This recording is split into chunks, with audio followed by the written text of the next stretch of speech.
The chair has examined the journal of the last day's proceeding and announces to the House the approval thereof. Pursuant to Clause 1 of Rule 1, the journal stands approved. The Pledge of Allegiance will be led by the gentlewoman from Michigan, Ms. Tlaib. Pledge allegiance to the flag of the United States of America, to the republic for which it stands, one nation, under God, indivisible, with liberty and justice for all.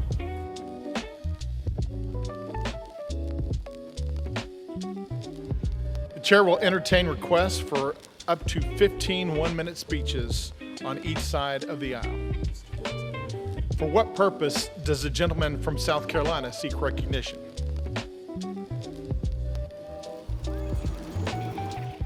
Without objection, the gentleman is recognized for 1 minute. Thank you, Mr. Speaker. The Schumer shutdown was proven irresponsible, achieving nothing, hurting American families. Last week, I joined with Republican colleagues in voting to open the government, as Republicans originally voted in September to keep it open. Now, with the 43-day Democrat shutdown, the longest in history is over. The government can get back to work on behalf of the American people. The Democrat shutdown caused the loss of paycheck, destroyed jobs, delayed services to our military, and included the inconvenience and delay cancellation of flights worldwide. I am grateful for the leadership of President Donald Trump and Speaker Mike Johnson for promoting families first over failed political stunts. In conclusion, God bless our troops as the global war on terrorism continues. Trump is reinstituting peace through strength, revealing war criminal Putin lies, insulting Trump. Yesterday, attacking a Turkish flag tanker, causing evacuation in Romania, both NATO allies that we so value.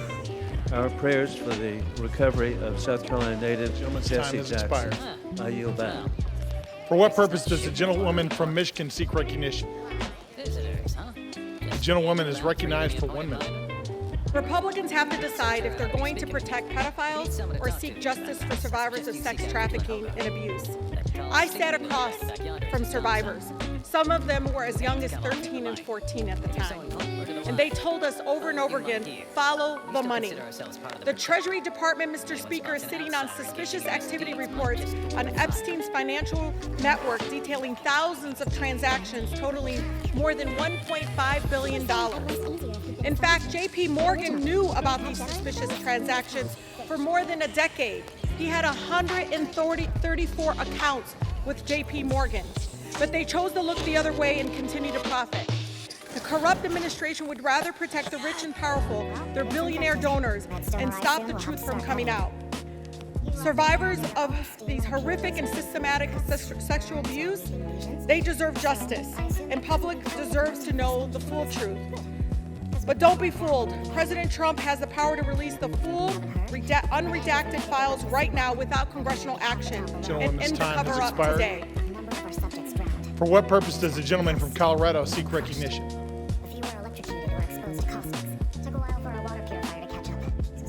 Without objection, the gentleman is recognized for 1 minute. Mr. Speaker, I rise today to recognize Colonel Rick Tremillos for his extraordinary dedication and service as Scoutmaster of Troop 66 in Colorado Springs. For years, Rick has served as a mentor and a role model to the Scouts of Troop 66. His commitment to the principles of Scouting has created a nurturing environment where Scouts are encouraged to grow into responsible, confident leaders. Rick's ability to connect with youth, guide them through challenges, and celebrate their achievements is a testament to his deep compassion and unwavering dedication. Under his guidance, Troop 66 has thrived. Rick has led countless campouts, service projects, and leadership training events, always with the focus on building resilience, teamwork, and respect. His mentorship has helped many Scouts earn the rank of Eagle Scout, and more importantly, has instilled in them a lifelong commitment to service and integrity. On behalf of all those whose lives he has touched, I extend my deepest gratitude and heartfelt recognition. Thank you, and I yield back. For what purpose does the gentleman from Massachusetts seek recognition? Without objection, the gentleman is recognized for 1 minute. Mr. Speaker, Under Donald Trump, America is joining the ranks of other countries in all the wrong ways. Freedom House now lists us among nations where judges and prosecutors face political attacks. Reporters Without Borders says our press freedom has sunk to a historic low. And now Trump has crossed a line no U.S. president ever dared cross. He withheld food assistance that Americans were legally entitled to, blocking nutrition benefits, not because the country can't afford them, but because he thinks it helps him politically. In my work as co-chair of the Tom Lantos Human Rights Commission, I've seen brutal regimes use food as a weapon and leaders starve their own people to hold on to power. I never, ever thought I would see a U.S. president try to rip a page from the same playbook. What a shameful moment in our history, and I will continue to fight to end hunger now. I yield back. For what purpose does the gentleman from Mississippi seek recognition? The gentleman is recognized for 1 minute. Speaker, I rise today to recognize a distinguished public servant from Hancock County, Mississippi, Brian Hootie Adam, who will retire on December 21st, 2025, after more than 4 decades of serving his community. Hootie began his career in 1985 as a firefighter, answering the call when his neighbors needed him most. In 2003, he became director of Hancock Emergency Management Agency, a role he has carried with steady leadership for 22 years. During that time, he guided the county through many countless emergency destructive storms, and most notably, the unimaginable challenges of Hurricane Katrina. Through every crisis, Hootie was a source of strength, calm, prepared, and fully committed to protecting the people of Hancock County, Mississippi. His leadership saved lives, strengthened the emergency response across our region, and set a standard of service we should all admire. Mr. Speaker, I ask my colleagues to join me in thanking Hootie Adam for his extraordinary dedication and wishing him the very best and well-earned retirement. Mr. Speaker, I yield back. For what purpose does the gentlewoman from Michigan seek recognition? The gentlewoman is recognized for 1 minute.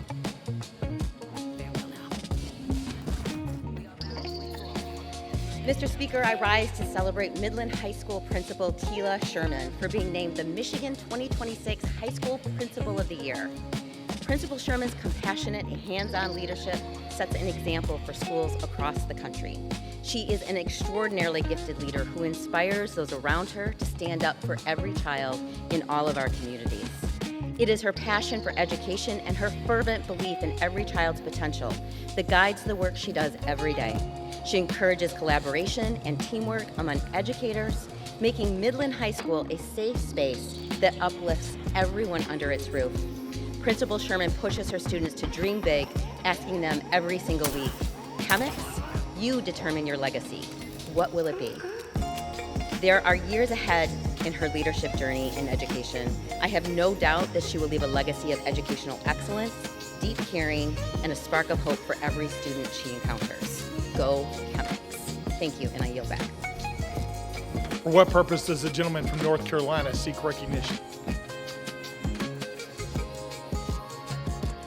Without objection, the gentleman is recognized for 1 minute.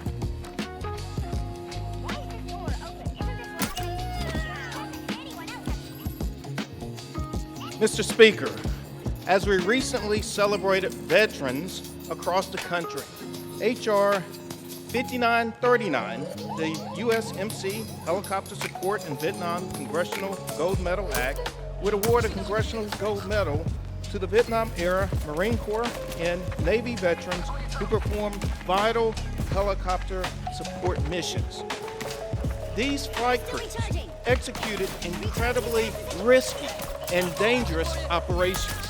They successfully carried out life-saving medical evacuations, transporting approximately 189,000 service members.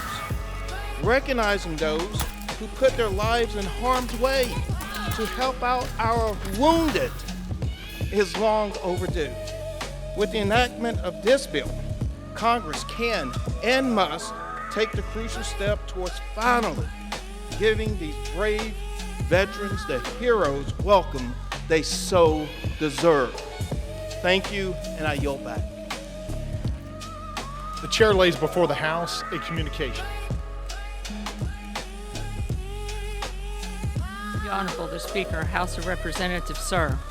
I want to sincerely thank the committee for its graciousness in allowing me to waive onto the Committee on Natural Resources earlier this year. It has been a privilege to serve and to help advance environmental justices policies for the people of New York's 7th District in Puerto Rico.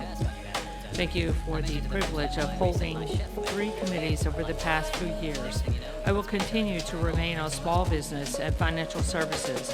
Effective this week, I will remove myself from the Committee on Natural Resources to make room for another member who wishes to take the opening.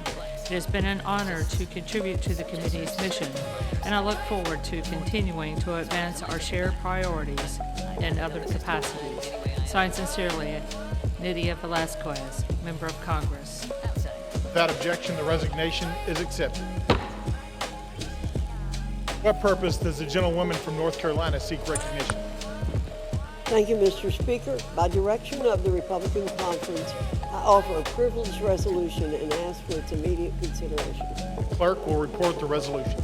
House Resolution 886. Resolved that the following named member be and is hereby elected to the following standing committee of the House of Representatives, Committee on Homeland Security. Mr. Fong. Without objection, the resolution is agreed to and the motion to reconsider is laid on the table. For what purpose does the gentleman from Massachusetts seek recognition? Mr. Speaker, by direction of the Democratic Caucus, I offer a privileged resolution and ask for its immediate consideration. Clerk will report the resolution. House Resolution 887. Resolved. Be considered as read.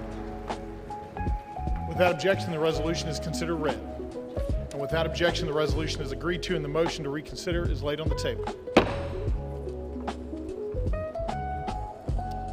For what purpose does the gentlewoman from North Carolina seek recognition? Thank you, Mr. Speaker. Mr. Speaker, by direction of the Committee on Rules, I call up House Resolution 879 and ask for its immediate consideration. Clerk will report the resolution. House Calendar Number 47, House Resolution 879. Resolved that upon adoption of this resolution, it shall be in order to consider in the House any joint resolution specified in Section 2 of this resolution. All points of order against consideration of each such joint resolution are waived. Each such joint resolution shall be considered as read. All points of order against provisions in each such joint resolution are waived. The previous question shall be considered as ordered on each such joint resolution and on any amendment thereto to final passage without intervening motion except one. 1 hour of debate equally divided and controlled by the chair and ranking minority member of the Committee on Natural Resources or their respective designees, and 2, 1 motion to recommit or commit as the case may be. Section 2. The joint resolutions referred to in the first section of this resolution are as follows. A. The joint resolution, Senate Joint Resolution 80, providing for congressional disapproval under Chapter 8 of Title 5 United States Code of the rules submitted by the Bureau of Land Management relating to National Petroleum Reserve and Alaska Integrated Activity Plan Record of Decision. B.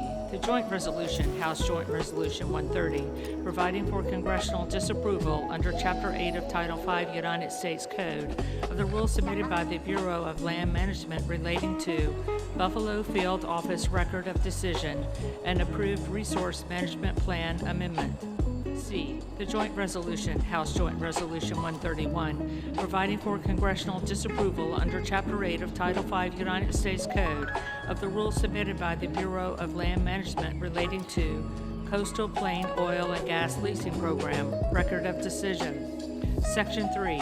Upon adoption of this resolution, it shall be in order to consider in the House a concurrent resolution, House Concurrent Resolution 58, denouncing the horrors of socialism. All points of order against consideration of the concurrent resolution are waived. The concurrent resolution shall be considered as read. All points of order against provisions in the concurrent resolution are waived. The previous question shall be considered as ordered on the concurrent resolution and preamble to adoption without intervening motion except 1 hour of debate, equally divided and controlled by the chair and ranking minority member of the Committee on Financial Services or their respective designees. Section 4. Upon adoption of this resolution, it shall be in order to consider in the House the bill, H.R. 1949, to repeal restrictions on the export and import of natural gas. All points of order against consideration of the bill are waived. The bill shall be considered as read. All points of order against provisions in the bill are waived. The previous question shall be considered as ordered on the bill and on any amendment thereto to final passage without intervening motion except 1 hour of debate equally divided and controlled by the chair and ranking minority member of the Committee on Energy and Commerce or their respective designees, and 2, 1 motion to recommit. Section 5. Upon adoption of this resolution, it shall be in order to consider in the House the bill H.R. 3109 to require the Secretary of Energy to direct the National Petroleum Council to issue a report with respect to petrochemical refineries in the United States and for other purposes. All points of order against consideration of the bill are waived. The bill shall be considered as read. All points of order against provisions in the bill are waived. The previous question shall be considered as ordered on the bill and on any amendment thereto to final passage without intervening motion except 1 hour of debate equally divided and controlled by the chair and ranking minority member of the Committee on Energy and Commerce or their respective designees, and 2, 1 motion to recommit. Section 6. Upon adoption of this resolution, it shall be in order to consider in the House the bill H.R. 5107 to repeal the Comprehensive Policing and Justice Reform Amendment Act of 2022 enacted by the District of Columbia Council. All points of order against consideration of the bill are waived. The amendment in the nature of a substitute recommended by the Committee on Oversight and Government Reform, now printed in the bill, shall be considered as adopted. The bill as amended shall be considered as read. All points of order against provisions in the bill as amended are waived. The previous question shall be considered as ordered on the bill as amended and on any further amendment thereto to final passage without intervening motion, except 1 hour of debate equally divided and controlled by the chair and ranking minority member of the Committee on Oversight and Government Reform or their respective designees, and 2, 1 motion to recommit. Section 7. Upon adoption of this resolution, it shall be in order to consider in the House the bill H.R.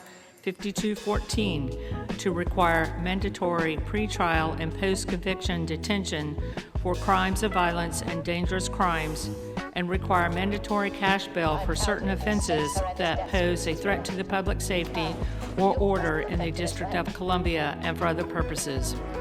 All points of order against consideration of the bill are waived. The amendment in the nature of a substitute recommended by the Committee on Oversight and Government Reform, now printed in the bill, shall be considered as adopted. The bill as amended shall be considered as read. All points of order against provisions in the bill as amended are waived. The previous question shall be considered as ordered on the bill as amended and on any further amendment thereto to final passage without intervening motion except 1 hour of debate equally divided and controlled by the chair and ranking minority member of the Committee on Oversight and Government Reform or their respective designees, and 2, 1 motion to recommit. Section 8. Upon transmission to the Senate of a message that the House has passed H.R. 4405, House Resolution 581 shall be laid on the table. Gentlewoman from North Carolina is recognized for 1 hour. Thank you, Mr. Speaker. For the purpose of debate only, I yield the customary 30 minutes to the gentleman from Massachusetts, Mr. McGovern, pending which I yield myself such time as I may consume. During consideration of this resolution, all time yielded is for the purpose of debate only. Mr. Speaker, I ask unanimous consent that all members have 5 legislative days to revise and extend their remarks. Without objection. Thank you again, Mr. Speaker. I rise in support of the rule and the underlying legislation. Yesterday, the Rules Committee met and produced a rule H-Res 879, providing for the House's consideration of 8 separate measures. The rule provides closed rules for consideration of SJ-Res 80, HJ-Res 130, HJ-Res 131, with 1 hour of debate equally divided and controlled by the chair and ranking minority member of the Committee on Natural Resources or their respective designees for each joint resolution. The rule provides each such joint resolution 1 motion to recommit. Further, the rule provides closed rules for the consideration of H.R. 1949 and H.R. 3109, with 1 hour debate equally divided and controlled by the chair and ranking minority member of the Committee on Energy and Commerce for their respective designees for each bill. The rule provides each bill with a motion to recommit. Additionally, the rule provides for consideration of H. Con. Res. 58 under a closed rule with 1 hour of debate equally divided and controlled by the chair and ranking minority member of the Committee on Financial Services or their respective designees. The rule also provides for consideration of H.R. 5214 and H.R. 5107 under closed rules with 1 hour debate equally divided and controlled by the chair and ranking minority member of the Committee on Oversight and Government Reform or their respective designees on each bill. The rule provides 1 motion to recommit for each bill. Finally, the rule tables House Resolution 581 upon the transmission of a message to the Senate that the House has passed H.R. 4405. Mr. Speaker, after over 40 days of the Democrat government shutdown, the House has returned to regular order, and this majority is continuing to push forward with the America First agenda, the American people's agenda. All of these pieces of legislation we're considering today are in alignment with the American people's demand and President Trump's executive orders that we maintain a robust posture of American energy dominance.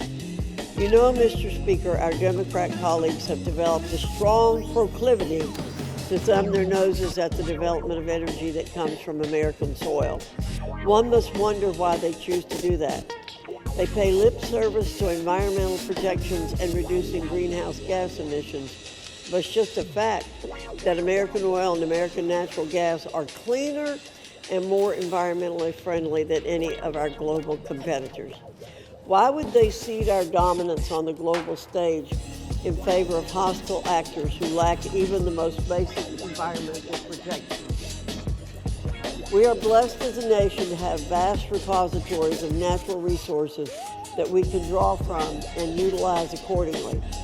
When we ignore the opportunities to harness these resources for our benefit, we deny ourselves the opportunity to grow more self-sufficient.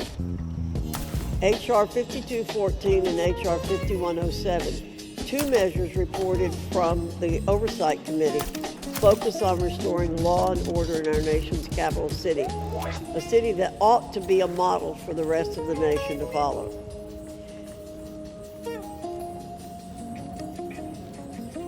Gentlelady reserve. I'm going on, Mr. Speaker. H.R. 5214 would revoke cashless bail in the District of Columbia and would require mandatory pretrial and post-conviction detention for crimes of violence and other dangerous crimes.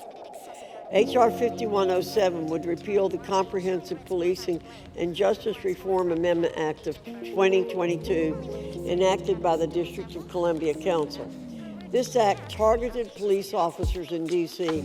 for simply doing their duties, and it led to over 1,600 officers being removed from the city's force.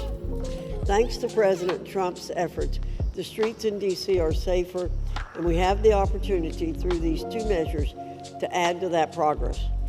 Finally, Mr. Speaker, we have H. Con. Res. 58, a resolution denouncing the horrors of socialism. Most of us here in this body recognize how dangerous the plague of socialism really is. We understand its history of failure and oppression.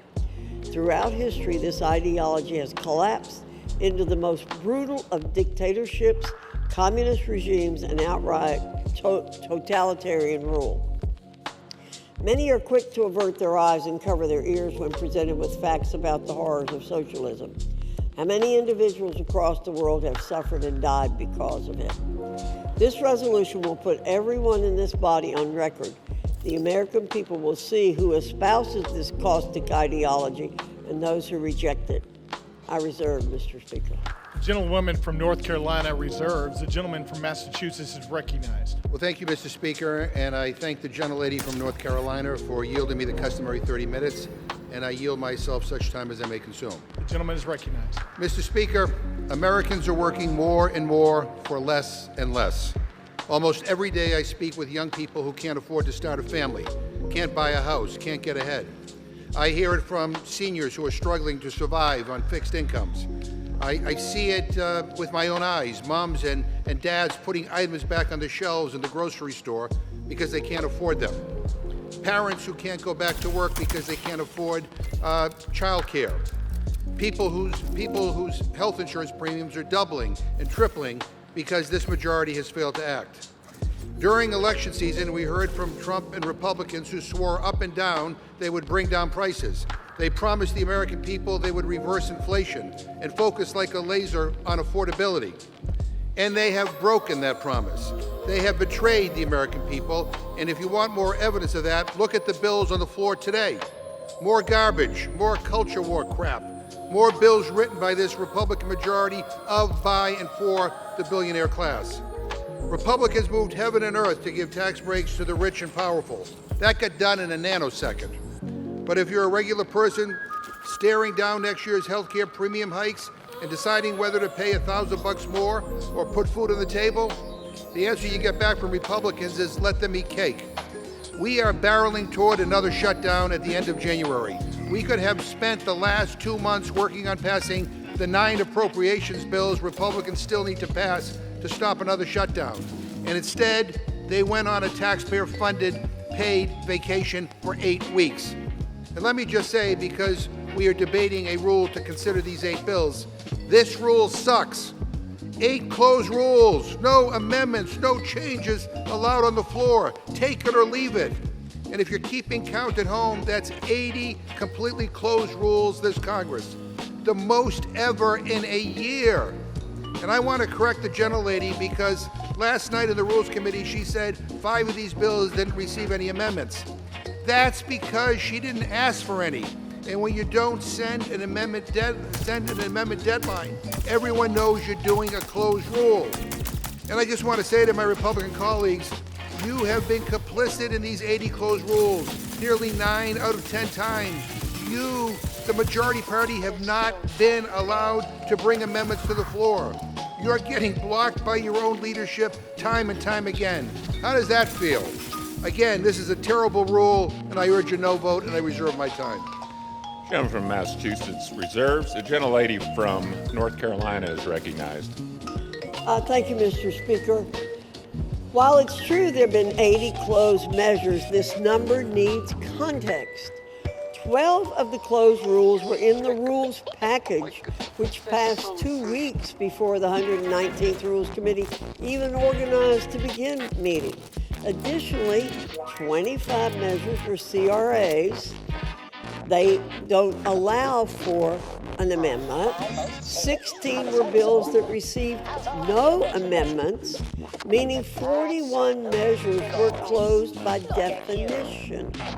It's also important that 4 of the closed rules are duplicates from a previous failed rule. So in reality, only 27 measures have been closed by discretion of the committee. Additionally, the Rules Committee under Republican control has simply been more productive, producing more total rules than our colleagues ever did. For example, during the most recent Democrat-controlled Congresses, the Rules Committee produced 127 total rules in the 116th Congress and 163 in the 117th Congress. Contrast this to the 200 total rules in the Republican-led 118th Congress. For the 119th, we're on pace to once again produce nearly 200 rules for the Congress. So Mr. Speaker, we're doing our job. We're not closing out debate. We're having plenty of debate. There's plenty of opportunities for our colleagues to offer amendments. Thank you. I yield. I reserve. Gentlelady reserves. The gentleman from Massachusetts is recognized. Mr. Speaker, a lot of words to justify the most closed Congress in history, the most authoritarian Congress in history. It would make Putin blush. Mr. Speaker, if we defeat the previous question, I will offer an amendment to the rule to provide for consideration of H.R. 6074, which would extend the Affordable Care Act enhanced premium tax credits for 3 years through 2028. We are in the midst of a health care crisis. More than 20 million Americans who get their health care on the ACA exchanges are going to see their premiums skyrocket next year. That includes 250,000 people in my home state of Massachusetts who are paying lower premiums and co-pays due to these tax credits, which Democrats created in 2021 and are set to expire at the end of the year. Let me read you some of the stories from folks in my district. Quote, I just received my letter and my monthly costs have gone from $1,287 to $3,026 for next year. As a working family with a daughter who has an autoimmune disease, we are struggling, and I'm working 50-plus hours a week just to pay the insurance, end quote. Another one, and I quote, with the health connector, I was paying $264 per month, acceptable seeing that I am healthy but not young. Without the advanced premium tax credit, my monthly premium will be just over $800 per month. I can't and I won't pay that. I will go without. This is happening across the country, and for the sake of millions of Americans and their health care, I urge my Republican colleagues to support this bill and vote no on the previous question. Mr. Speaker, I ask unanimous consent to insert the text of my amendment into the record along with any extraneous material immediately prior to the vote on the previous question, and I reserve. Without objection. Gentleman reserved. Gentlelady from North Carolina is recognized. Thank you, Mr. Speaker. I yield 2 minutes to the distinguished gentleman from Utah, Mr. Owens. Gentleman is recognized for 2 minutes. Thank you, Chairwoman, for yielding. Mr. Speaker, after blatant obstruction and prolonged delay on the part of congressional Democrats for over 40 days, the House has returned to regular order. It's good to be back, and it's about time. Today, we're here to advance 8 separate measures that meet the demands of the American people and strengthen President Trump's successful America First agenda. My constituents voted for the dissolution of the Biden bureaucratic barrage and for the safety of their communities, from bolstering American energy dominance to upholding law and order, strengthening the criminal justice system in the nation's capital, to rejecting the failed ideology of socialism. House Republicans continue to deliver measurable and substantial progress. I urge my colleagues to support the rule and the 8 underlying pieces of legislation that's continue delivering wins for the American people. Thank you. I yield back. Gentleman yields back. Gentlelady from North Carolina reserves. Gentleman from Massachusetts is recognized. Mr. Speaker, shortly on the floor, Republicans are about to finally bring up the Massey counter bill to release the Epstein files. We had to drag this leadership by here, kicking and screaming. And I appreciate their sudden and stunning change of heart on this issue. But I want to state for the record that the Republican leadership has tried to block this day for months and months and months. And I also want to state for the record that Donald Trump could release these files on his own, today, right now, right this very second. He doesn't need to wait for Congress to pass the bill. He could release the files himself, but he won't. That is why we are here, because he refuses to act. Meanwhile, the Republican majority has blocked transparency at every turn. They stonewalled in committee. The gentlelady from North Carolina and every Republican on the Rules Committee voted 9 times to block my amendment to release the Epstein files. 9 times. Republicans were so afraid of my amendment that Speaker Johnson shut down the Rules Committee and sent us home early in July. And then he refused to swear in a new member of Congress for weeks because she promised to be the 218th signature to force this bill forward. Only four Republicans signed the discharge petition. Every single Democrat signed on. In a few moments, I'm going to yield time to Representative Massey, who has been the Republican leader of this effort in the House, alongside Representative Khanna on the Democratic side. And here's why I'm doing that. This bill should be getting a full hour of debate on the floor. But Speaker Johnson, I guess at Donald Trump's direction, is throwing every procedural gimmick at the wall to see what sticks. And he's trying to limit debate on the floor because for some reason he is very, very afraid of talking about this. So that's why I'm donating a significant chunk of my time to members who have been silenced by the Speaker for the terrible crime of demanding truth and transparency. Now, if I had to guess, most Republicans will probably vote in favor of releasing the files. But they're not voting yes because their conscience changed. They're voting yes because Donald Trump says, tell to them how to vote. And he realized he's lost on this one. He says the people who support this bill, quote, betrayed the entire Republican Party. Really? Really? How is accountability for a pedophile something Donald Trump campaigned on? How is that now a betrayal? This was his issue, his idea. He ran on releasing the files. And by the way, to those who say that Biden should have released these files, let me just address that right now. You're right. He should have. But he didn't make it his number one issue, and he's not the president right now. Donald Trump is. He could have released the files at any point over the last 11 months, but he has not. Republicans have had months to sign the discharge petition. They had months to bring this bill to the floor. But this leadership has chosen obstruction. They don't want to pass this bill. They don't even want to talk about it on the House floor. And so that's why debate matters. And with that, I reserve my time. The gentleman from Massachusetts reserves. The gentlelady from North Carolina is recognized. Thank you, Mr. Speaker. Let's be clear. Republicans don't oppose the full transparency of the Epstein files. We embrace the Oversight Committee's task of doing just that. We embrace Representative Massey's legislation here today by putting it up for a vote under suspension. I'll be voting for it. We already have a House investigation that carries the full force of law, and there's no opposition to respecting the majority's wishes to get this codified into law. Let's get to it. Let's get the vote and end these false debates, straw man arguments, and non sequiturs. We tried to pass this bill last week, but Democrats wouldn't agree to doing so. Let's vote now. Democrats should stop, listen, and take yes for an answer. I reserve. Gentlelady reserves. The gentleman from Massachusetts is recognized.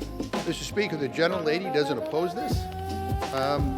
Boy, you have a funny way of showing it. I gave the gentlelady 9 opportunities in the Rules Committee to bring this measure to the floor. 9 opportunities. And every time I brought up an amendment, she voted it down. 9 opportunities.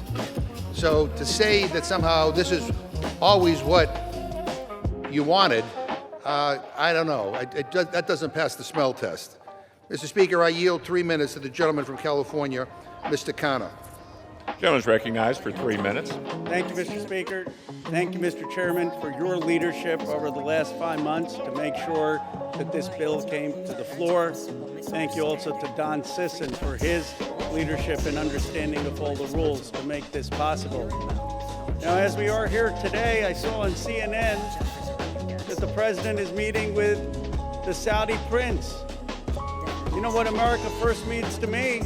How about meeting with the survivors? How about making sure that America's girls are not being raped? That's what it means to be America First, not going and just meeting with Saudi princes. You know, I am so honored to be here and working together with Congressman Thomas Massey, who's shown so much courage and principle, and I'm so honored to be here next to Congresswoman Marjorie Taylor Greene and Congresswoman Nancy Mace.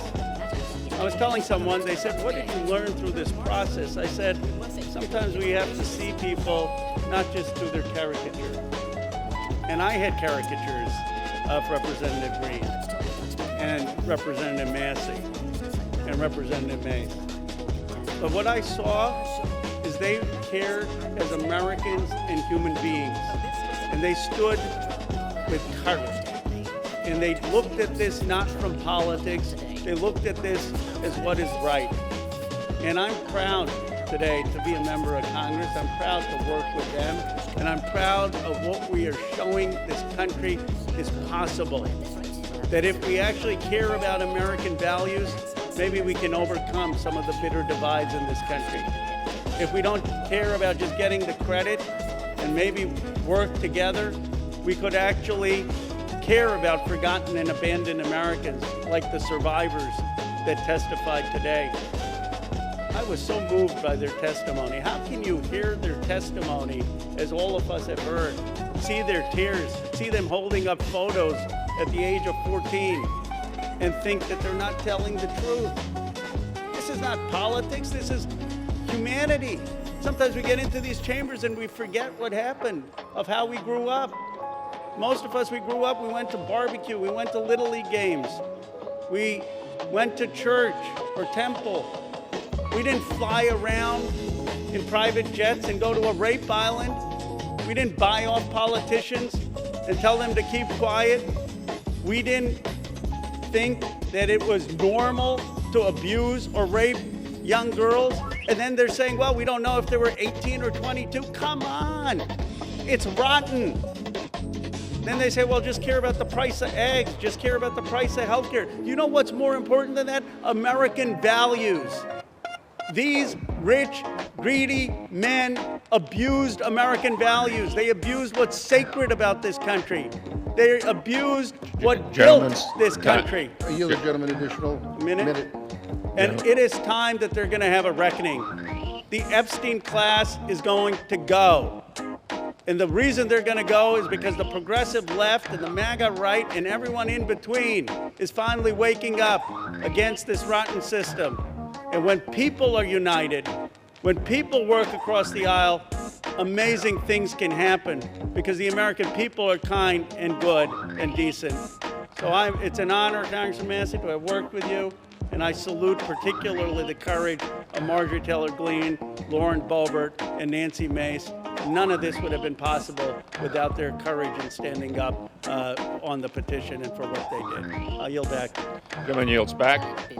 Gentleman from Massachusetts reserves. Gentlelady from North Carolina is recognized. Mr. Speaker, at the top of this page that I have, I've written Democrat hypocrisy on Epstein. That's what we're hearing today. I'm proud to be a member of the Oversight and Government Reform Committee. I'm proud to have supported the full investigation into the Epstein files on that committee. Furthermore, I'm proud to have supported formalizing that investigation by taking the decisive step in directing that investigation by a special rule provided by the Rules Committee. This gave the oversight investigation the full weight of the House of Representatives behind the committee's existing subpoena power. Very important in this debate. Let's get things straight here. In just a matter of hours, we're going to get to vote on the Massey bill. But that won't preclude the existing House Oversight and Government Reform Committee's investigation in any way. And that's a great thing because that investigation is yielding results. We now know that one of Jeffrey Epstein's closest confidants was apparently Larry Summers, a cabinet member in the Clinton administration. We now know that a Democrat member in this body, Stacey Plaskett, was colluding with Jeffrey Epstein in real time during a hearing. And the subject matter? How to take down President Trump. Mr. Speaker, you can't make this stuff up. We now know that Epstein himself hated President Trump. It's in black and white. We now know that one of the chief Epstein victims stated that President Trump never acted inappropriately. And don't forget, that oversight investigation specifically subpoenaed Bill and Hillary Clinton for their ties to Jeffrey Epstein. They haven't been quick to step into the breach and exonerate themselves, have they? But the truth will continue to come out as it has because of Republicans and a current Republican-led House Oversight and Government Reform Committee investigation, one that already carries the full force of law. Let's see where that leads. I reserve. Gentlelady reserves. The gentleman from Massachusetts is recognized. Mr. Speaker, the gentlelady says that just trust her and the Republican leadership. And I got to tell you, I can't. After what I saw unfold over these last several months, obstruction and using every maneuver possible to avoid this moment where what we're having here today. And I want to say that for the record, it doesn't matter whether there's Republicans or Democrats or independents that are implicated in these files. We believe in accountability for everybody who abuses young women, and we believe in justice. And that is kind of what's uniting many of us on this, on this side of the aisle here today. And I just want to, I want to thank Representative Connor for his leadership. I want to thank Representative Massey, Representative Green, and Representative Mace for their courage and for their willingness to stand up for what is right. We don't agree on very much, but we do agree that there ought to be accountability when young women are abused, and so that's what this is about. So, Mr. Speaker, I ask unanimous consent that the gentleman from Kentucky, Mr. Massey, control the remainder of my time. Without objection, the gentleman from Kentucky is recognized. Mr. Chairman, may I inquire as to how much time I have? You have 17 minutes remaining. I yield myself 2 minutes. The gentleman is recognized for 2 minutes. Mr. Speaker, today's an extraordinary day in this chamber. If my colleagues will vote for this measure, we'll see justice triumph over politics. Truth will triumph over deception and obfuscation. Transparency will triumph over dark money. Partisanship will fall away to bipartisanship. Grassroots, the people, will reclaim the people's house with this vote. It's going to be a victory for survivors, not just survivors of the Epstein sex trafficking scandal, the 1,000 survivors that exist. Some of them are victims. They're no longer alive. Some have committed suicide. They share one thing in common. Their youth was robbed from them. Much of their lives were robbed from them, but they're claiming it back. We're going to help them claim that back. But it's not just a victory today if this vote prevails for those survivors. It's a victory for every person, man or woman, boy or girl, who's been victimized sexually in this country. Anybody who's been a victim of sexual assault, or maybe they've been victimized by a family member. Maybe it's not a billionaire, but they're all waiting and watching to see what we do today. They're wondering, if I go to mom or dad, will anything happen? If I go to the sheriff, will anything happen? Well, we have a chance today to make something happen. Something that's not happened, something that should have happened decades ago, and that is to get justice for these victims and survivors and transparency for America. That's what this vote is about today. And I reserve the balance of my time. Gentleman from Kentucky reserves. The gentlelady from North Carolina is recognized. I reserve. Gentlelady reserves. Gentleman from Kentucky is recognized. I now yield 5 minutes to the gentlewoman from Georgia, Mrs. Green. The gentlelady from Georgia is recognized for 5 minutes. Thank you, Mr. Speaker. I proudly rise today in a bipartisan effort to release the Epstein files, finally, after 5 administrations have covered it up. Earlier today, I attended the press conference where the survivors, they're not victims, the survivors of Jeffrey Epstein's sexual abuse and sex trafficking told their stories. And they told stories about how it started back in 1991, 1996, and they continued on through the decades.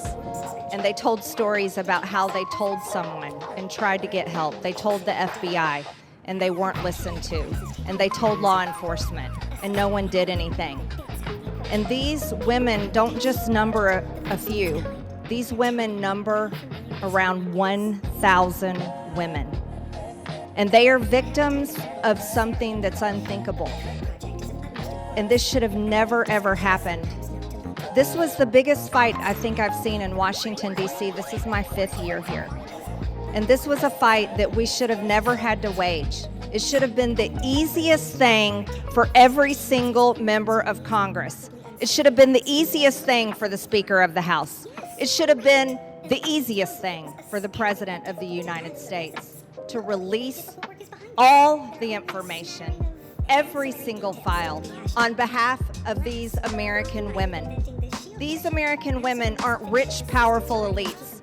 They do not have someone paying for their airline tickets or paying for their trips or paying for their expenses every time they try to do something to get this information out. These are your average Americans. And you want to know what the Epstein files represent? The cover-up represents to average Americans. It represents the failures of the federal government and Congress to the American people.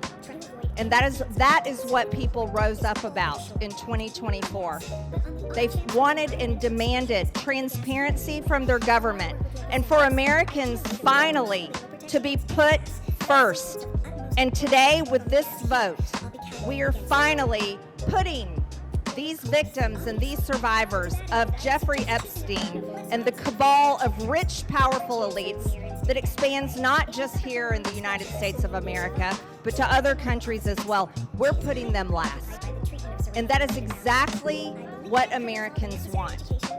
You see, for far too long, Americans have been put last. And they're sick of it. They're sick and tired of it.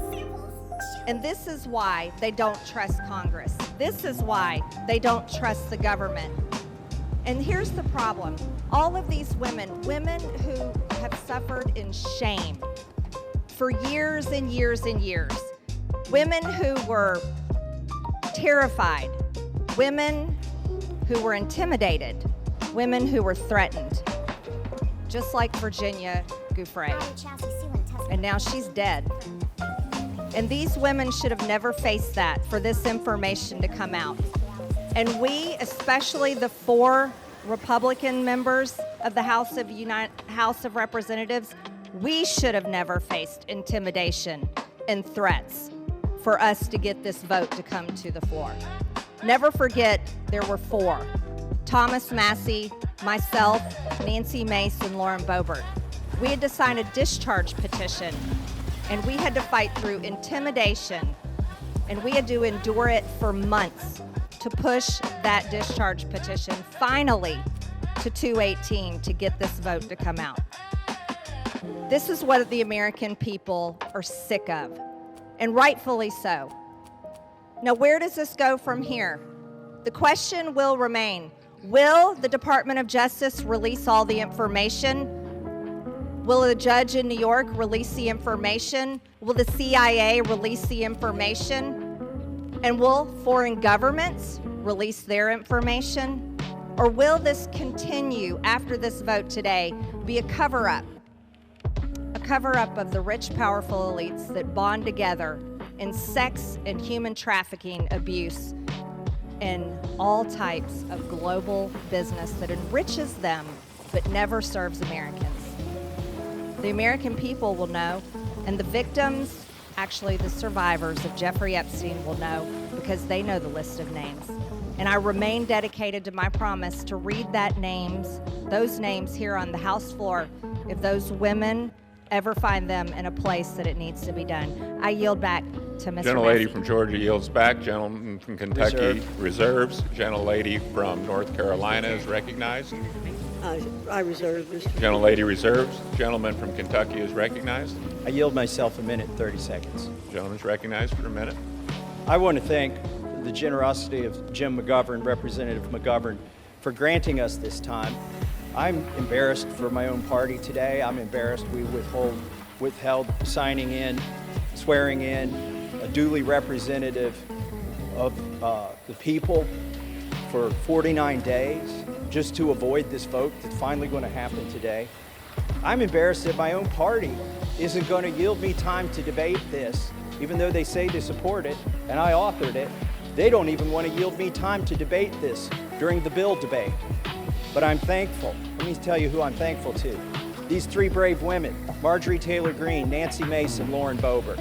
They have been threatened. They have been intimidated. Physically, politically, it's disgusting. And not by the far left. They have been intimidated by people in our own party. And for what? For seeking justice for these victims. So my hat's off. I congratulate them for standing strong. I've always wondered, where were the Republican men during this battle? We've taken 5 months. These three women and I have had to drag our party to this floor today to even vote on this. And Ro Khanna is the most to be thanked here. In an extraordinary display of bipartisanship, he did not hesitate when I asked if we wanted to bring this bill to the floor together, if he would stand in the trenches with me. He said yes. With that, I reserve. Gentleman reserved. Gentlelady from North Carolina is recognized. Thank you, Mr. Speaker. I yield myself such time as I may consume. Gentlelady is recognized. Boy, we need to get facts straight here. President Trump's DOJ, in his first term, arrested and prosecuted Jeffrey Epstein. We, on our side, want justice to prevail in this case and in every case. Speaker Johnson has always been clear that if the discharge petition reached the necessary signatures, that the House would consider the legislation, and that's what we're providing for in our rule today. In fact, as soon as the petition hit 218 votes last Wednesday, House Republicans offered a unanimous consent request to pass the legislation then. However, the Democrat leader would not give consent to do that last week. Why? Because they're not really interested in this. They're interested in some other things. And Mr. Speaker, I have to correct the record. Mr. Massey did not request time from me. I'm the person who controls the time on the Republican side, and he did not request time from me, or I would have given him time. I reserve. Gentlelady reserved. Gentleman from Kentucky is recognized. I'd like to now recognize the gentlelady from South Carolina for 5 minutes, Nancy Mace. Gentlelady from South Carolina is recognized for 5 minutes. Thank you, Mr. Speaker. And I want to thank my colleagues today for the time, Mr. McGovern and Mr. Khanna, for the 5 minutes on the floor to speak about an issue that is not political for me. Helping the survivors of Jeffrey Epstein and his horrific, gruesome, brutal sex trafficking ring is deeply personal. And while we often have many disagreements about a lot of issues, maybe most issues, today they are allowing us to speak on the floor, and I want to thank my colleagues, Congressman Massey, Marjorie Taylor Greene, and Lauren Boebert, the four of us making history today over the discharge petition and delivering justice for those who have desperately fought for it for, in some cases, almost 30 years. I wore white today because I wanted to reflect on the innocence of the young women who had their innocence stolen from a demon named Jeffrey Epstein, from demons, friends of his, rich and powerful people who stole their innocence as young as 14 years old. It was taken from them, and they've never gotten it back. I'm also wearing white today to recognize the courage that it takes for women to come forward, the sacrifices to them personally professionally, financially, the embarrassment, the humiliation, the shame that we still deliver on the backs of women who have been brutalized, who've been raped, who've been assaulted. The shame that the media pours over their heads, that their colleagues, their friends, their neighbors, their loved ones, because you come forward and because you talk about sexual assault, you are not a slut. It's not because of what you wore. You're not a whore. But that's how women are treated, and you're not lying. And I want every woman to know, every Epstein survivor to know, every woman across the country who is a survivor, who is a victim of assault, that today we see you. And this fight and this vote tonight, I see it is about the Epstein victims, but it's about much more than the Epstein victims. This is about the powerless, taking power away from the very powerful. This is about giving women who never had a voice, giving a voice to the voiceless. This is about their sacrifice. This is about having and recognizing their courage. This is about justice for the Epstein victims, but it's also about hope. Earlier this year, I gave a speech right here on the floor of the U.S. House of Representatives, detailing trauma that I experienced, endured, and am a survivor of, that I accidentally uncovered 2 years ago, almost to the day. And today, I still don't have justice, like millions of women across the country. When I spoke out, I got attacked. When I spoke out, I was shamed. When I spoke out, I was defamed and smeared, and that goes on today, right now, in the present. God sure has a funny way of working through us. I, like many of the Epstein survivors and many other survivors across the country, I don't think I will ever heal from the destruction my abuser did to me. But I can heal by being a vessel and being a voice for all those who need it, and that's why we are here today. That is why I will never abandon a single survivor ever, and I will never waver.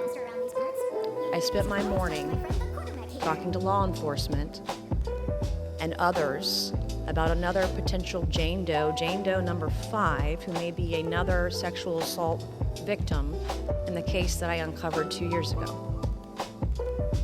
It's very difficult for us to come forward, but I want to thank the women who have, the Epstein victims, the victims in the case that I uncovered. I want to thank all of you for being a voice, for giving me hope. Maybe one day I too can get justice. Thank you, and I yield. Gentlelady yields back. Gentleman from Kentucky reserves. Gentlelady from North Carolina is recognized. Thank you very much, Mr. Speaker. Our colleagues want Americans to believe that this discharge petition and underlying legislation are the be-all and end-all in this investigation. However, it's House Republicans who've worked tirelessly to achieve true justice for victims. To date, the significant information that has come out has come from the Oversight and Government Reform Committee as a result of its issuing 13 subpoenas. We've released 65,000 pages of documents from the Department of Justice, the Epstein estate, which was not mentioned in the underlying legislation, former U.S. attorney, and others. Let me state again, the unanimous consent request to pass the legislation immediately last week was blocked by the minority leader. Full stop. If Democrats truly cared about finding justice immediately for victims, this legislation would have been passed last week. Instead, they want political theater to capitalize on. House Republicans, on the other hand, remain focused on truth, accountability, and delivering real justice for Epstein's victims, not political points. I reserve. Reserves. The gentleman from Kentucky is recognized. Mr. Speaker, may I inquire as to how much time I have remaining? Gentleman has 5.5 minutes remaining. I yield myself 3.5 minutes. Gentleman is recognized. Mr. Speaker, all that is necessary for evil to prevail is for good men to do nothing. And we've had a lot of good men doing a lot of nothing on the other side of the aisle until we did something. 3 brave women and myself and the Democrat caucus. We did something. And then what did they do? They've opposed us every step of the way. They've lied about the legislation. Let me tell you some of the lies they've told. They've said that it doesn't protect victims. Well, if that is so, why were dozens of victims with us today at a press conference urging this body to pass this legislation? It's because this legislation specifically protects victims. They've said this legislation does not prevent the release of child pornography. Of course it does. We have a specific provision in our legislation to prevent that. They've said so many falsehoods about this legislation, but now they're going to vote for it, hopefully enthusiastically. But really, they've been drugged to this. Our judicial system is broken. If it were working, there wouldn't be 1,000 victims who haven't seen justice yet. They are victims of the Epstein class. I begrudge nobody success that they become a billionaire. But if you think being a billionaire or buying politicians keeps you out of the judicial system, lets you rape young women, lets you traffic women, you've got another thing coming when this bill passes. Do not let the Senate muck this up. There have already been efforts to derail this, our discharge petition. The Oversight Committee has released thousands, tens of thousands of documents. That's fine. Keep working. How many names have you released? 0. You are still protecting, or the DOJ is protecting, pedophiles and sex traffickers. The time for that to stop is now. Now, our speaker says, oh, this bill needs amended in the Senate, and specifically, he's trying to create a loophole. He's trying to categorize the pedophiles as victims. He's saying, oh, we don't embarrass the people that went to the rape island. We should protect those names against unreliable accusations. Is he calling all of these victims unreliable? They've testified to the FBI. The FBI has these names in their possession.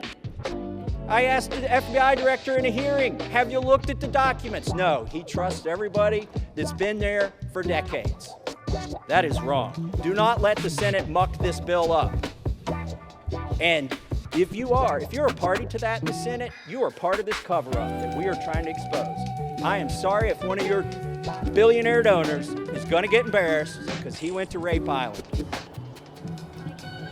That is what they have coming. In fact, they need to be on the other side of bars, a lot of them. Some of them will be embarrassed, but some of them need to go to prison, and the survivors know that. So how will we know if this bill has been successful? We will know when there are men, rich men, in handcuffs being perp-walked to the jail. And until then, this is still a cover-up. I urge my Senate colleagues, do not muck up this bill. The president has already said he will sign it. That means he will sign the bill that we have here today. Do not change this bill. He is ready to sign it. Give it to him. Put it on his desk. Let's get justice for these victims. With that, I reserve. The gentleman from Kentucky reserves. The gentlelady from North Carolina is recognized. Reserve. The gentlelady reserves. Is the gentlelady prepared to close? Yes, I am, Mr. Speaker. The gentleman from Kentucky is recognized. I yield the remainder of my time to Ranking Member Mr. McGovern. The gentleman from Massachusetts is recognized. Thank you. First, let me say how much I admire the courage of my Republican colleagues who are beside me here today. Mr. Speaker, and at the end of the day, this is not about us, and it's not about politics. This is about the survivors, young girls who were exploited by powerful men. Men who use money and power to take advantage of girls, some as young as 11 years old. The President of the United States calls it all a hoax. Can you imagine that? What an evil and disgusting thing to say. These young girls, now women, the survivors, what happened to them was horrific. They were sexually abused, many of them for years, and the President of the United States calls it all a hoax. What kind of messed up, sick in the head, immoral person says something like that? This bill is about making sure powerful men are held accountable. It's about demanding truth and transparency for the American people. Now, Republican leaders in this House lost control of the story. They lost the ability to hide behind procedure, and they lost the luxury of pretending that they were ever on the right side. The American people see it, survivors see it, and history will see it. And listening to the Speaker of the House's press conference today, I mean, it sounds like he basically wants to kill this whole thing. He's trying to obstruct and derail the process. Why the hell is he fighting so hard to do the opposite of what the survivors want? What an awful, awful thing to do. So let us release the files. Let's give survivors the transparency they've long been denied. Let us take back power from the rich billionaire elites who think they can do whatever they want with no justice or accountability. And let's remember exactly who had to be dragged here under duress and who stood up from day one demanding the truth. And with that, I yield back. Members are reminded to refrain from engaging in personalities towards the president. Gentleman yields back. The gentlelady from North Carolina is recognized. Thank you, Mr. Speaker. Mr. Speaker, those of us who did not sign the discharge petition are just as concerned about the victims, or if you, as some are calling them, survivors, as our colleagues who signed the discharge petition. We share contempt for anyone who abused anyone else. I've stood on this floor many times, Mr. Speaker, to speak out for victims and survivors of people who have been abused, and against anyone who breaks the law or takes advantage of an innocent person. We will not be characterized as insensitive to that. But what House Republicans who didn't sign the discharge petition remain focused on truth, accountability, and delivering real justice for Epstein victims. Again, I'll point out that it was under President Trump's Department of Justice that Jeffrey Epstein was arrested and tried. We have not tried to avoid this situation. We want things done the right way. We want maximum justice for these victims and survivors. Our rule today simply expedites consideration of the Massey-Khanna legislation. And as I said, we would have liked to have seen it pass last week when we gave an opportunity for it, but it was blocked by the Democrat minority leader. I ask for support for this rule, the underlying legislation. With that, I urge my colleagues to vote yes on the previous question, yes on the rule, and Mr. Speaker, I yield back the balance of my time and move the previous question on the resolution. The gentlelady yields back the balance of her time. The question is on ordering the previous question on the resolution. Those in favor say aye. Those opposed, no. In the opinion of the chair, the noes have it. Request the yeas and nays. The yeas and nays are requested. Those favoring a vote by the yeas and nays will rise. A sufficient number having risen, the yeas and nays are ordered. Pursuant to Clause 8 of Rule 20, further proceedings on this question will be postponed. Not budging? Oh, all right. I suppose I'd be willing to throw in a little extra as a merit bonus for the superlative performance. Wonderful! You seem the bankably reliable sort. All right. I am activating the air filtration system.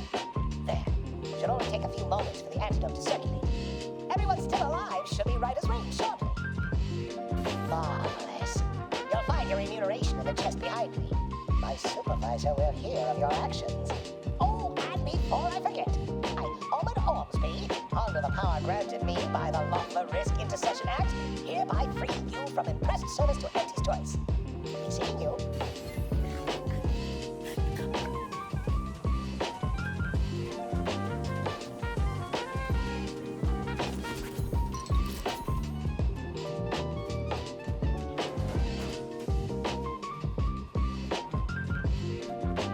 Pursuant to Clause 8 of Rule 20, the Chair will postpone further proceedings today on motions to suspend the rules on which a recorded vote or the yeas and nays are ordered, or votes objected to under Clause 6 of Rule 20.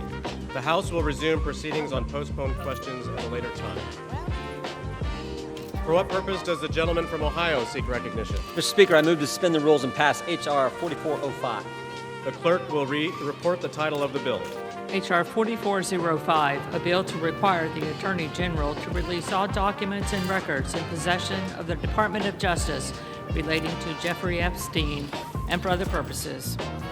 Pursuant to the rule, the gentleman from Ohio, Mr. Jordan, and the gentleman from Maryland, Mr. Raskin, each will control 20 minutes. The Chair recognizes the gentleman from Ohio. Mr. Speaker, I ask unanimous consent that all members have 5 legislative days in which to revise and extend their remarks and to insert extraneous material on H.R. 4405. Without objection. Mr. Speaker, I yield myself such time as I may consume. The gentleman is recognized. We all support holding bad guys accountable, and we're all going to vote for this resolution. But I think a little perspective is important. Democrats have spent 6 months talking about Epstein, even though they had 4 years to do something about it. Now, why would they do that? Why would they do that? Maybe it's to go after President Trump. Never forget, they shut down the government for 43 days. They said, don't worry about our military, don't worry about air traffic controllers, don't worry about our economy, don't worry about American families. No, no, no. Close the government for a month and a half because it might hurt the president. For the past decade, there's been one constant for Democrats. One constant. Go after Trump. They spied on his campaign. Then it was Mueller. Then it was impeachment 1. Then it was impeachment 2. Then it was all the lawfare. Alvin Bragg, Bonnie Willis, Letitia James. Then it was Arctic Frost investigation at the Justice Department, surveilling United States senators and congressmen, and a whole host of other Americans. Then it was Jack Smith and his gag orders and his raiding President Trump's home. Then it was a 43-day shutdown, and now it's Epstein. And by the way, the same party that did all that, they were also the ones who were texting with Mr. Epstein during a hearing where Michael Cohen was their witness in another effort to go after the president. Americans see through it all, and frankly, it's actually kind of sad. This obsession, this syndrome, this mindset that says we got to go after President Trump no matter what that they have. And when I think about it, I think it's because President Trump and Republicans have accomplished so much that they told the voters they were going to accomplish in the 2024 election. We're actually doing what we said we were going to do. President Trump said he was going to cut taxes, and he did. President Trump said he would secure the border, and he did. President Trump said he'd get men out of women's sports, and he did. President Trump said he would make sure Iran doesn't have nuclear capability, and he did. And he said he would get the hostages out of Gaza back into Israel, and he did. All in 9 months. So I don't know what causes this mindset, this syndrome that the left has, but I know one thing. It is real. Which brings me to last week. Think about what the Democrats did last week. the Democrats released an email that the Oversight Committee had obtained from the estate. An email from Mr. Epstein to Ms. Maxwell. When the Democrats released it, they redacted the victim's name. Something we all support. Something everyone supports. Except in this case, no court had ordered that name redacted, no agency had redacted it, and the estate didn't redact it. And the victim had already went public. So why black out her name? Why black out her name? Because she had said in her book and had testified under oath that she never saw any wrongdoing by President Trump. So think about what they did. In an email between two criminals, Mr. Epstein and Ms. Maxwell, in an email between two criminals, they hide the name of an individual who had went public and exonerated the president, and we know why. To distort and twist the message because they thought it might harm the president. Their position, cover up the names of people who are already public, but don't worry about other innocent people who the court said should remain private. Again, I think the American people see through it. They see through what the Democrats are doing. The American people know what this is. They know Democrats have nothing else to run on because of the success of this administration. So I say let's vote yes on this resolution, and then let's get focused on making sure we're doing what the American families elected us to do. With that, I reserve. Woman reserves. The gentleman from Maryland is recognized. Thank you, Mr. Speaker. I yield myself such time as I may consume. Gentleman is recognized. Today, 4 months and 3 days after Mr. Khanna and Mr. Massey introduced their discharge petition, perhaps the most famous discharge petition in American history, the People's House unites across party lines to draw a moral line. We draw a line against the rape and sexual violation of children. We draw a line against the global criminal trafficking of girls and young women to service the pleasure of rich and powerful men who believe they are beyond all law and all morality. We draw a line to put the voices of the victims and the survivors first. We ask the Senate to join us without changes rather than obstruct this bill with dilatory amendments, legislative graffiti, and self-dealing million-dollar jackpot provisions for lucky senators. Just pass the bill. We're finally voting today because a bipartisan discharge petition led by Representatives Massey and Khanna and signed by 218 of us overthrew the determined obstruction of the Speaker. This forced vote means the House will no longer acquiesce in this astonishing real-time cover-up of a multi-billion-dollar global sex trafficking and child rape ring that has ravaged the lives of more than 1,000 girls and young women. We're here today because these victims, these survivors, these citizens, these inspiring women who have come to Washington are demanding nothing less than justice and the complete truth about who is responsible for their vicious abuse, including those responsible for enabling it, ignoring it, bankrolling it, and covering it up. We join them today in rejecting any more dangerous lies about the crimes they suffered. No, child sex abuse is not a hoax. It's a crime. Human trafficking is not a hoax. It's a crime. These crimes are a curse on children and young people across America, in universities and elementary schools, in churches and mosques and synagogues, in Boy Scout troops and college sports teams and summer camps. Anywhere the powerful and the rich believe they've got the opportunity and the impunity to exploit the young, the poor, the powerless, and the vulnerable. We must face the truth and find the co-conspirators still at large in one of America's most extensive and sophisticated sex trafficking and child abuse rings in history. Release of the file will expose the role of everybody who facilitated and covered up these crimes, like J.P. Morgan Chase, Bank of America, Deutsche Bank, and Bank of New York Mellon, which executed billions of dollars in transactions related to these offenses, as well as any bank executives who participated in the sexual abuse of girls and young women. We must expose everyone who covered up these crimes, like Alex Acosta, the former U.S. attorney in Miami, Donald Trump's labor secretary, who gave Jeffrey Epstein an unbelievable sweetheart plea deal, immunized unnamed conspirators, and killed an investigation into Epstein's financial crimes that could have brought down the entire criminal network.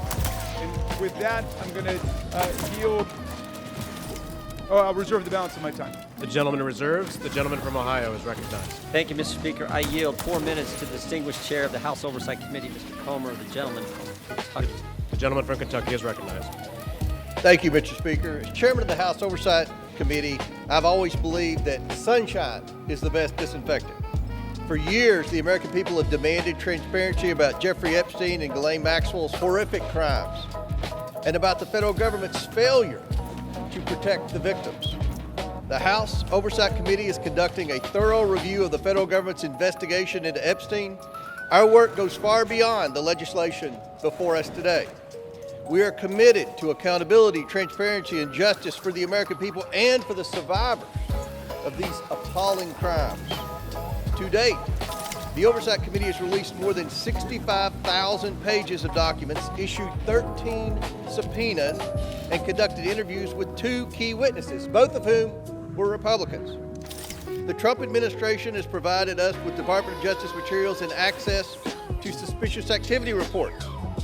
Unfortunately, throughout this investigation, Democrats have chosen to manufacture yet another anti-Trump hoax instead of pursuing justice. They have mischaracterized witness testimony and selectively released documents complete with targeted redactions in an effort to smear President Trump. For example, former U.S. Attorney General Bill Barr, who oversaw the 2019 Epstein investigation, stated clearly under oath that the prosecution team found no evidence that President Trump committed wrongdoing. Despite this simple and straightforward fact, Ranking Member Robert Garcia, moments after that deposition, tiptoed out and publicly claimed that, quote, Barr could not clear Trump of wrongdoing. That was a lie, and we have the transcript to prove it. I invite the media to read the transcript. When the Oversight Committee interviewed former U.S. Attorney for the Southern District of Florida, Alex Acosta, Democrats whipped themselves into a frenzy trying to manufacture a gotcha moment, but they failed. Mr. Acosta dismantled the Democrats' narrative. His testimony confirmed there was no contact between President Trump and Mr. Acosta and no connection between President Trump in the Epstein case. Next, Democrats resorted to selective leaks and doctored documents to mislead the American people. Oversight Committee Republicans have posted 65,000 pages of documents we have received to date. Democrats, by contrast, have released fewer than 1 dozen. In their latest selective leak, Democrats released just three of the 23,000 pages of documents from the Epstein estate. And they made redactions to 2 of those emails that changed both the context and the meaning of the 3 pages they released. When CNN called them out for their deceptive redactions, Representatives Stansbury and Crockett tried to blame Republicans for their own edits, for the Democrat Oversight Committee edits. After Democrats released only 3 emails, Republicans released over 23,000 pages. And what did Democrats say in response when we released every single document that we got? They claimed full transparency was meant to, quote, disorient or distract from their manufactured narrative. These are the same Democrats who chant, release the files every day until the files contradict the story they want to tell. That is the definition of hypocrisy. In contrast, full transparency exposed how Epstein appears to be TDS patient zero. The evals reveal a journalist coached Epstein to blackmail then presidential candidate Donald Trump. The files also show that a House Democrat colluded with Epstein during the 2019 oversight hearing to discredit witness with a vendetta against President Trump. And unsurprisingly, Democrats have been silent about their colleagues' coordination with Epstein. Another email shows Democrat fundraisers invited Epstein to an event or to meet privately with Hakeem Jeffries as part of their 2013 effort to win a majority. So Hakeem Jeffries' campaign solicited money from Jeffrey Epstein. That's what we found in the last document batch. The files underscore why former President Trump must appear for his deposition. We've subpoenaed him. To date, the Democrats have done nothing to help us secure his appearance. I support full transparency. The Oversight Committee will continue to work to get the truth to the American people and to get justice for the victims. That's our goal of this investigation. With that, I yield back. The gentleman is back. Yeah, Mr. Speaker, we reserve. The gentleman reserves. The gentleman from Maryland is recognized. Thank you, Mr. Chairman. I should just point out that we've heard now from the two distinguished chairmen of the Judiciary and the Oversight Committee, and they've spoken almost exclusively to denounce Democrats. We have a bipartisan coalition here demanding the truth about the largest child sex abuse and trafficking ring, perhaps in American history, certainly in this century, and they want to just throw stones at the Democrats. What a remarkable failure of leadership we're seeing from the other side, and I imagine that the chairman of the Oversight Committee will follow up his spectacular failure in trying to impeach President Biden with his spectacular failure in trying to block the resolution we brought to the floor today. I'm happy to yield 1 minute. Excuse me, you're not recognized, whoever's speaking. And I'd like to yield 1 minute to the very distinguished minority leader on the House Oversight Committee. The gentleman is recognized. Thank you. And Mr. Speaker, it's wonderful to hear Republicans and certainly the chairman of our committee finally wanting transparency on this issue. It is time to end this White House cover-up now. Now, we know that Donald Trump has tried everything to kill our Jeffrey Epstein investigation, and he's failed. And now he's panicking. He's about to lose his Epstein vote to force the Department of Justice to release the files. And let's be crystal clear. Trump has the power to release the files today. He does not even need a vote. And he continues to defy the subpoena of the Oversight Committee to release all the files. What is Donald Trump hiding? What is Pam Bondi, the Attorney General, hiding? Why won't they release the Epstein files right now? And he must explain to the public why he moved sex trafficker and monster Ghislaine Maxwell to a cushy, low-security prison after her interview with Trump's personal lawyer. He should declare, and every Republican should say, that she does not deserve a pardon or a commutation. The gentleman's time has expired. I grant him 20 more seconds. We don't care how much money you have, what party you're in, how powerful you are. We should get justice for the survivors of Jeffrey Epstein. And our work on the committee is not over. Next up are the bank and financial records to follow and expose Epstein's network. Today, there should be a unanimous vote on releasing the files, and we will get justice. And with that, I yield back. And we reserve. The gentleman reserves. The gentleman from Ohio is recognized. Thank you, Speaker. I yield a minute and a half to the distinguished gentleman from California, member of the Judiciary Committee, Mr. Kite. The gentleman from California is recognized.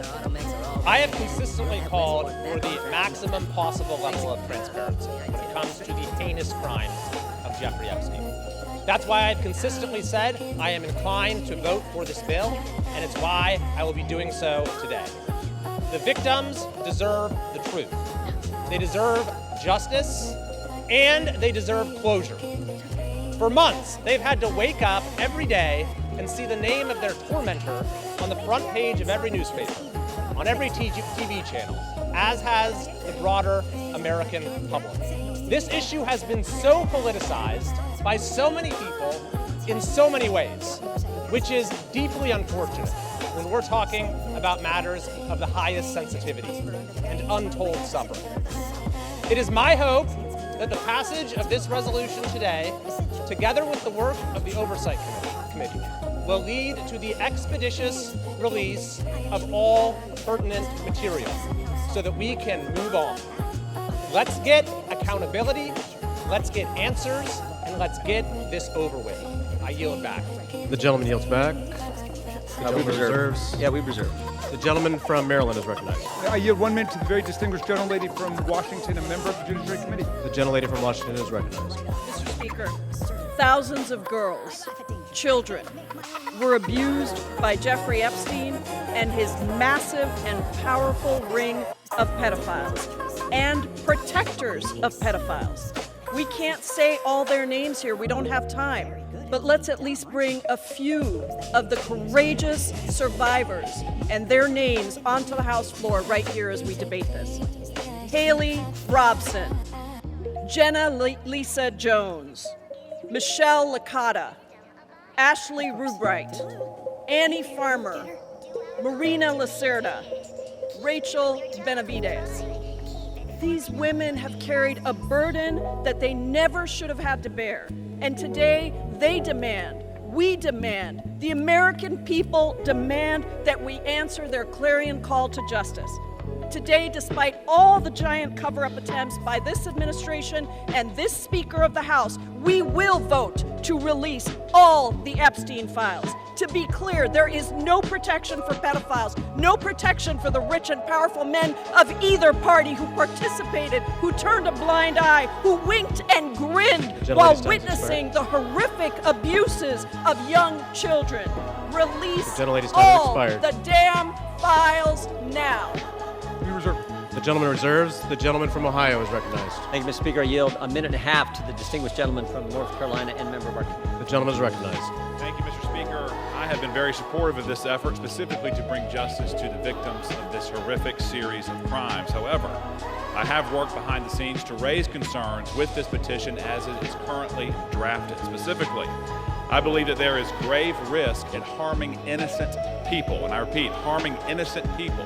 When innocent people are harmed, that is not furthering justice. With an investigation of this size and a file that is as large as the Epstein files and as poorly defined as that is in this petition, there will invariably be people who are released pursuant to this discharge petition who had nothing to do with criminal activity. Imagine, if you will, a bellman, a waiter, some type of doorman, a mere social attendee who had no impact whatsoever on the criminal activities of Jeffrey Epstein, no participation. Their lives are forever ruined. And I'm reading specifically from the petition's language that prohibited grounds for withholding information in this file are embarrassment, reputational harm, or political sensitivity.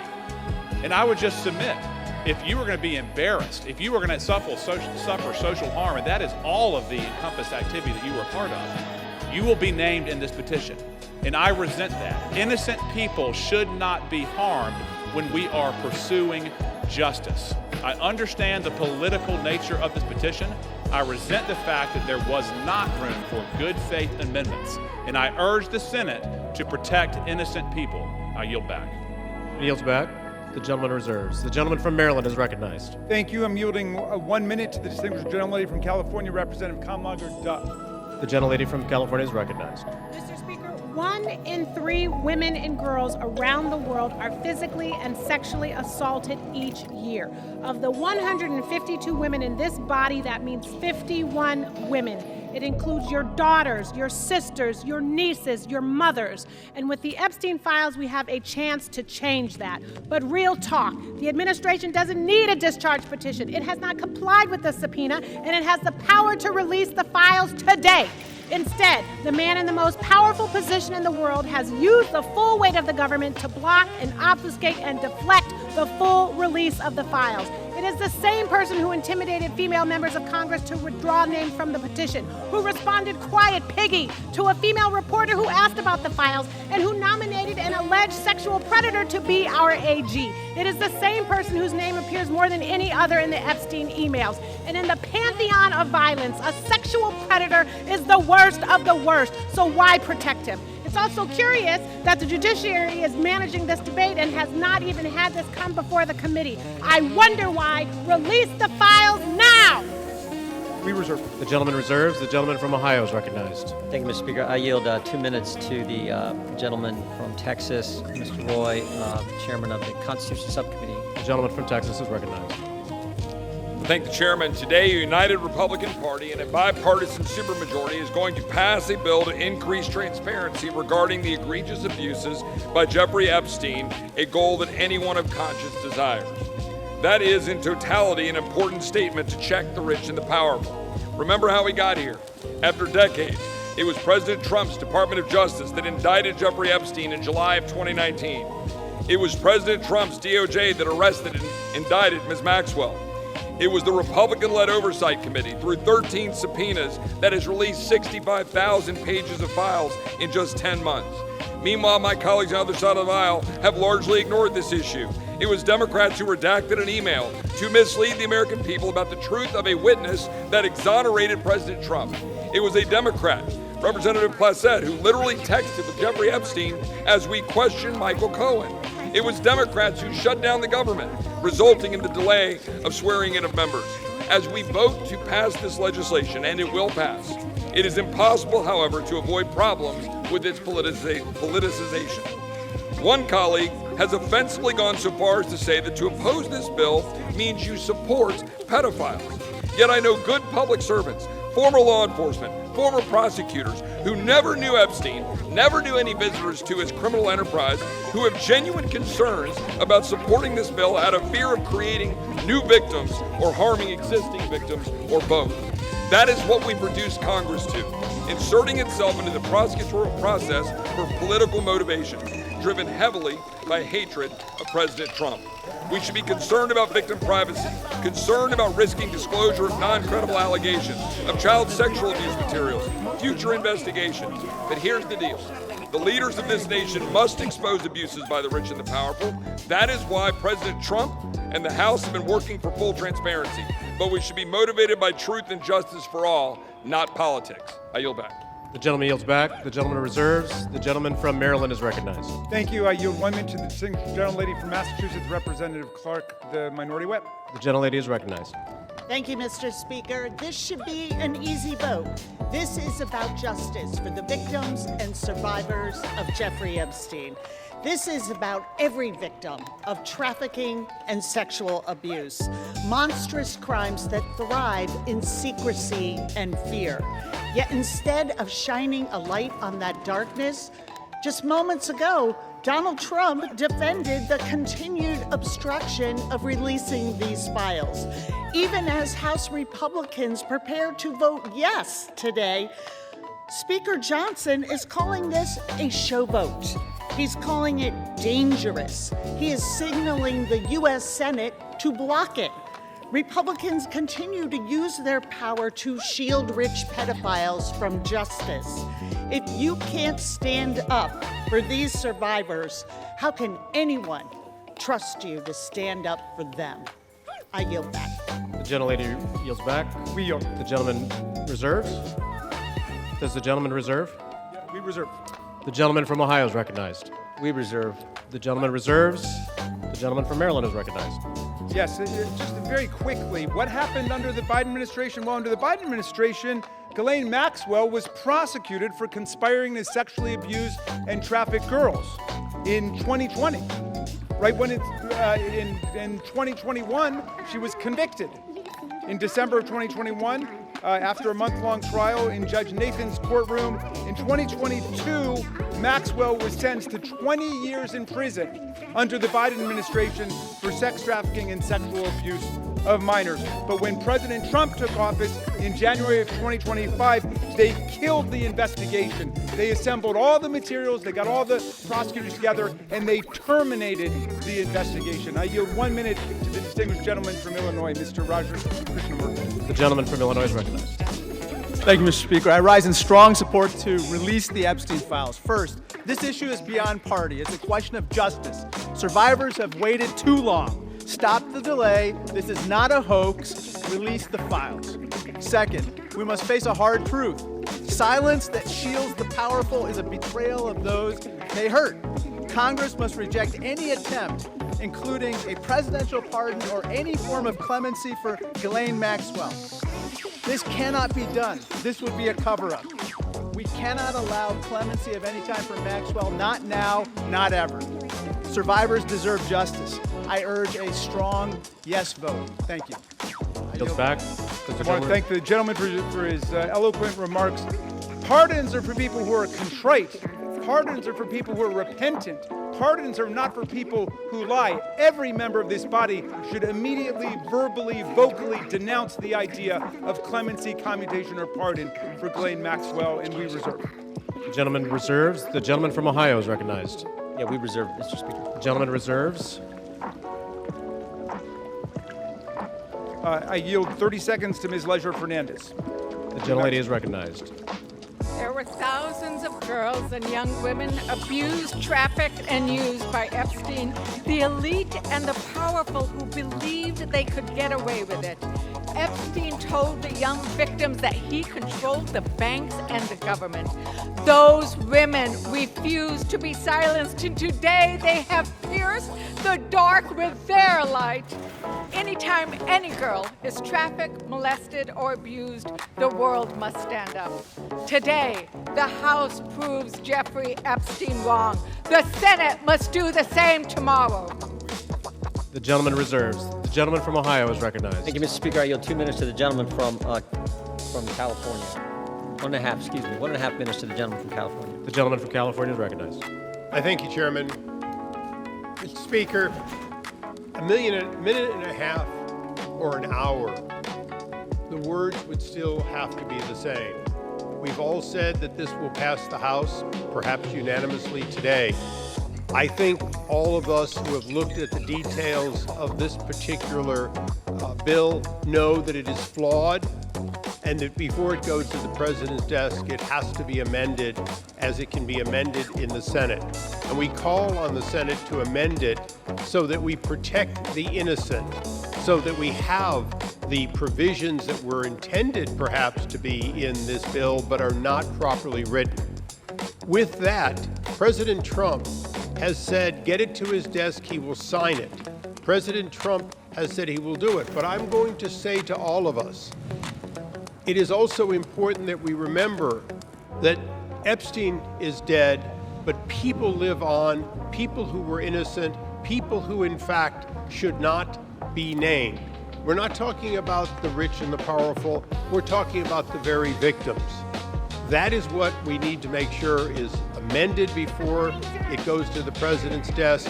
And with that, I thank the chairman for his time. I think no more needs to be said that this body will vote for it all, but let's not kid ourselves. It has to be changed so that it properly protects both the tradition of the grand jury and clearly those innocent people that would otherwise be swept up. And I yield back. The gentleman's time has expired. The gentleman yields back. The gentleman reserves. The gentleman from Maryland is recognized. This whole bill is about protecting the innocent. Mr. Speaker, the Senate must pass the bill as we are passing it today and as the President has said he would sign it after changing his position on the bill over the weekend when he could see the tidal wave of public opinion moving against him. Let's pass this bill, pass it in the Senate, sign the bill, and let us go ahead and release the complete file. I yield 30 seconds to the distinguished gentlelady from Arizona, Representative Ansari. The gentlelady is recognized. Mr. Speaker, the walls are closing in on Donald Trump and his rich and powerful friends who either abused or raped children or were enabling and complicit in these heinous crimes for decades. This vote today matters, but here is the truth. Donald Trump could direct the Department of Justice to release the files today. He is choosing not to. They are already under subpoena, led by oversight Democrats, and have refused. This is an ongoing cover-up by the Trump White House, and Mike Johnson in the House has been complicit. What is Trump hiding? Why not release the files today? This is a time has expired. Release the files today. Thank you. The gentlelady's time has expired. The gentleman reserves. The gentleman from Ohio is recognized. Thank you, Mr. Speaker. I yield 2 minutes to the distinguished gentleman from New Jersey, Mr. Van Drew. The gentleman from New Jersey is recognized. Today I want to talk about hypocrisy. Let me be clear. I was from Jumpstart, a co-sponsor of this very bill. From the beginning, we should never protect pedophiles. But for months, my Democratic colleagues have done what they think is politically convenient through all the yelling, through all the tears, through all the sadness. They say releasing the Epstein list is of grave concern to them. If that was true, where were they during the 4 years of the Biden presidency? Why didn't they demand the release of these files from Jumpstart in year 1? Mr. Speaker, why didn't they ask for them in year 2? Or if that wasn't good enough, maybe in year 3. They had control. Or not even in his final year of office. Other than a single letter the ranking member wrote in 2019, a single letter. Not one Democrat on the committee spoke out about Epstein or his victims of this very terrible tragedy, other than to say that he didn't like the plea deal. Let me say this. When they stand here today insisting how badly they want these files released, why didn't they do it? Yet they stayed silent for year after year after year after year under Joe Biden. It's impossible. Mr. Speaker, it is impossible to see that as genuine. What I see is a group more focused on scoring political points and drama than on protecting abused children. The record is clear. Under Republicans, far more information has been released in the last 6 months than was done during all 4 years of the previous presidency under Joe Biden. We've actually been the party of transparency. We've released the information. We've told the truth. Unfortunately, and I'm sad to say it, they have been the party of hypocrisy. Mr. Chair, I reel back. The gentleman yields back. The gentleman reserves. The gentleman from Maryland is recognized. You know, I've never heard a more defensive presentation in my life than what we're hearing from over there. The gentleman should spend a little less time pointing out hypocrisy and a little more time trying to ferret out cruelty, humiliation, and rape. And that's what we're working on. I yield 30 seconds to the distinguished gentleman from California, Mr. Min. The gentleman from California is recognized. I want to remind you that we are all here voting on this bill because President Trump, who has the power to release the Epstein files at any time, has refused to do so, calling this a hoax. We're here because Speaker Mike Johnson and President Trump have gone to extraordinary lengths to try to kill and delay the discharge petition, including refusing to seat Adelita Grijalva for over 40 days and threatening House Republicans who signed on. Now, several of my Republican colleagues have accused those of us House Democrats who support justice here of having Trump derangement syndrome. You all suffer from something much worse, which is pedophile protection syndrome. Stop protecting pedophiles, release the Epstein files. The victims deserve justice. I yield back. We reserve. Members are reminded to direct their comments to the chair. The gentleman from Maryland reserves. The gentleman from Ohio is recognized. We reserve. The gentleman from Ohio reserves. The gentleman from Maryland. I'm yielding 30 seconds to my friend, Representative Walkinshaw from Virginia. The gentleman is recognized. For years, Mr. Speaker, we have watched dangerous conspiracies like Pizzagate and QAnon shape our political landscape. They help fuel the rise of President Trump and were built on baseless claims about secret pedophile rings, while the real documented case of child sex trafficking involving Jeffrey Epstein remains shrouded in secrecy because President Trump refuses to release the files. What is President Trump hiding? Why won't he release the files? The House finally has the opportunity to act, release the files, and let the American people see the truth. I yield back. The gentleman yields back. We reserve. The gentleman reserves. The gentleman from Ohio is recognized. Reserve.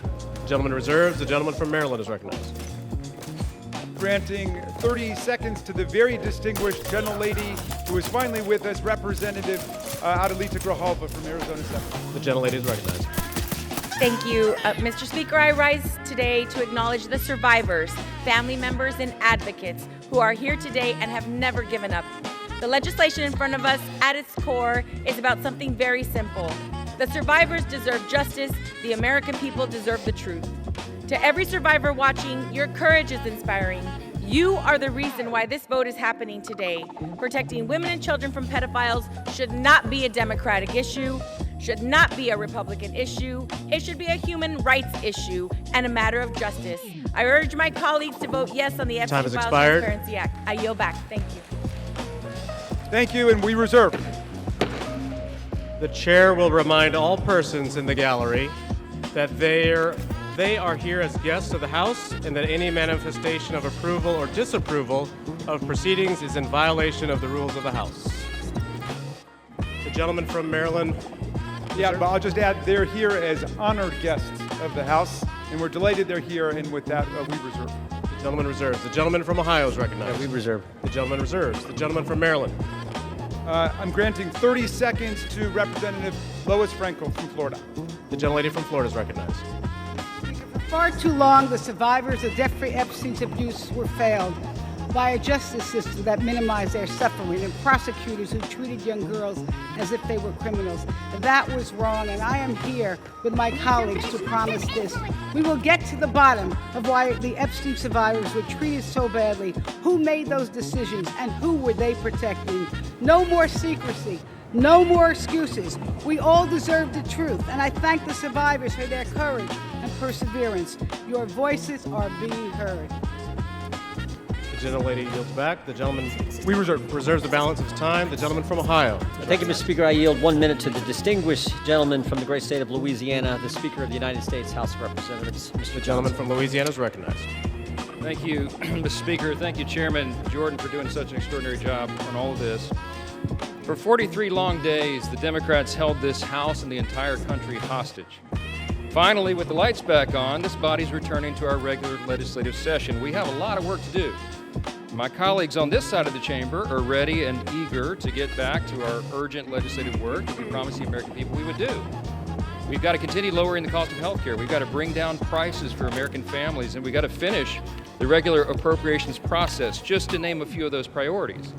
And I wish I could say that our first order of business would be to get to those urgent priorities, but of course we're here spending time on the floor about something else. This is something we could have resolved last week when we brought a unanimous consent to pass this discharge with the full support of the body. But our friends over here who are arguing today stalled that. They objected to it, and they wanted to have this exercise instead. And that's why we say that this is a show vote. That's what this is. They're making a show of it. And it really is a shame. We have some heroic women in the chamber today. I met with many of them a while back. They're in the gallery here. They have come forward. They have shown their faces. They've used their names to share the unspeakable tragedies that many of them were subjected to, some of them when they were very young. And it is a heroic service to the country. They are seeking justice, and the justice has been delayed for too long. The Department of Justice, many years ago, should have brought these charges. It took too long to do it. And now we're in this process of making sure all the American people get the information, but we have to do it in the right way. After 4 years of Democrat control under President Biden, they were not truthful with us about a lot of things. The Democrats insisted the border was secure. We knew it wasn't. They insisted that inflation was transitory. We knew it wouldn't be.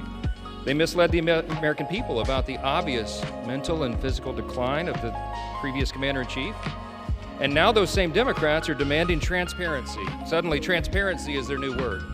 Out of nowhere, they've taken a curious concern in the Epstein investigation, all in the name of that, in the name of transparency. But the question has been asked here many times during the debate on the floor, and everybody questioning why it is the Democrats have done this right now have to look at the obvious facts. The Democrats had all the Epstein files in their possession for 4 long years under the Biden presidency. The Biden Department of Justice had these files, and no one on this side who is breathless today about the urgency of this release ever said a word about it. And it was the Democrats who could have urged President Biden's Department of Justice to go beyond prosecuting just Epstein and Ghislaine Maxwell, but they didn't do it. And so it's a fair question to ask today, why now? Why the sudden urgent interest in Jeffrey Epstein? Look, we know why. It's because the Democrats were never interested in transparency or executing justice or protecting the victims of this unspeakable tragedy before. The simple truth is obvious for everybody to see. This is a political exercise for Democrats, and it pains me to say it. I wish that was not the truth, but it is, and it's undeniable. This is as deceitful and dishonest as their pointless stunt was to shut the government down. Democrats are using the Epstein tragedy, the unspeakable evils that this guy committed with his trafficking ring and all of the abuses that they made these young women go through. They're using that as a political weapon to try to distract from their failures as a party and to try their best to try to tie President Trump somehow into this wretched scandal. The president had nothing to do with it. He's been very clear, and he has nothing to hide, and that's why he's endorsed the vote today. I suspect this vote will be probably unanimous. But here's the important point that everybody needs to understand. We have been advocates of maximum transparency. but we have also insisted that the victims be carefully protected. The Oversight Committee has been doing extraordinary work, and we've got some of the most vigorous advocates on the Republican and Democrat side on the Oversight Committee. They've been working in earnest to deliver transparency for the American people and to do it in a responsible manner. What do we mean by that? The bipartisan effort over there is already producing all the results that the discharge petition seeks and much, much more.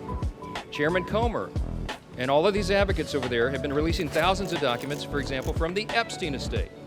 By the way, in my view, that's been the greatest treasure trove of information because it's yielded for us Epstein's own personal flight logs, his financial records, his daily calendars, and so much more. But importantly, none of that was addressed or is addressed in the legislation that's being voted on today. The estate files wouldn't even have been encompassed in that. And so it goes to show that the Oversight Committee is doing it in the right way. From the very beginning, we've been insistent that this matter be handled carefully and with the utmost caution and care for the people who have been harmed. They should not be made to suffer any longer. We're talking about real people's lives at stake here, and young victims who don't want to be dragged into this political game that could get hurt further. But the Democrats are rushing the release of thousands of unsubstantiated documents that may be included in this, that are going to be in the public domain with the passage of this bill. And there are serious deficiencies in the legislation that I have noted at length, and Republicans have to work to address those deficiencies in the Senate if and when this legislation is advanced. I stood before the American public today at our press conference, and I explained in detail the dangers of the discharge petition. We have posted at my website, speaker.gov, a summary. The legal counsel, a small army of lawyers, put this together. I used to be a federal court litigator. Many of my colleagues who've spoken today were. We understand the dangers of how this was haphazardly drawn up. And among them, by the way, Mr. Speaker, before I forget, I seek unanimous consent to enter this document into the record. It is that. It's on the website. It's entitled, How the Flaws of H.R. 4405 Could Re-Victimize Epstein's Victims, Create New Victims, and Damage the Judicial System. It is dated today. Thank you. And it summarizes just 5 or 6 of the major concerns. Among them, it fails to fully protect victim privacy. It could create new categories of victims. It potentially jeopardizes grand jury secrecy.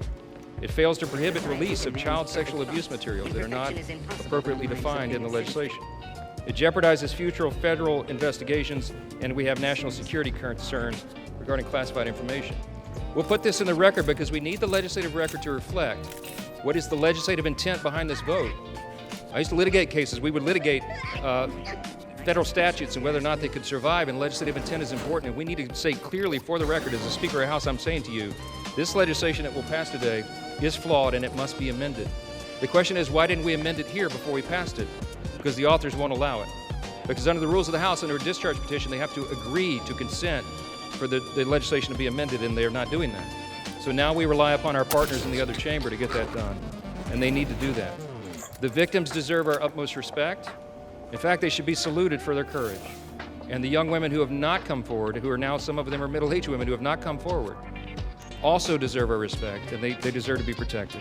Republicans support transparency. We want maximum transparency, especially when it comes to disclosing the names of anybody who had anything to do with these evils, anybody who conspired with or aided in any way Jeffrey Epstein. They must be brought to justice. We want the bill to be amended so it doesn't, at the same time, violate victim privacy, create new victims, disclose the names of any whistleblower or informant, cause the release of grand jury materials or child sexual abuse materials, or undermine our national security. And if and when the Senate takes this up, we will work with our colleagues over there to make sure that these things are corrected. I'll just close with this simple thought. We've been at this a while.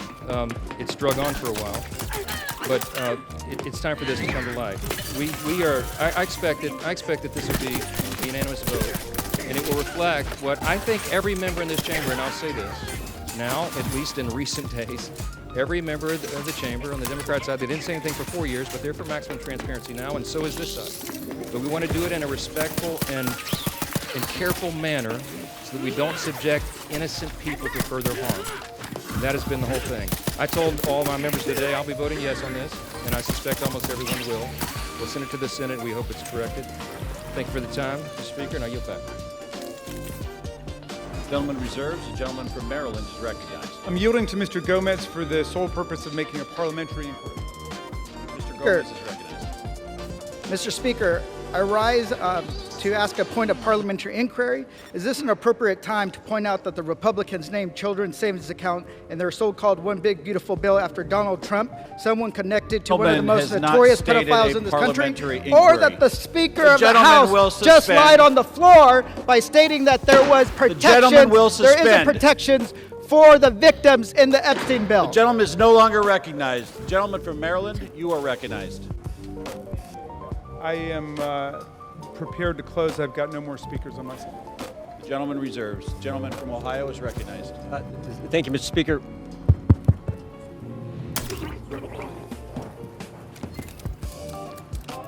The gentleman from Ohio has 30 seconds.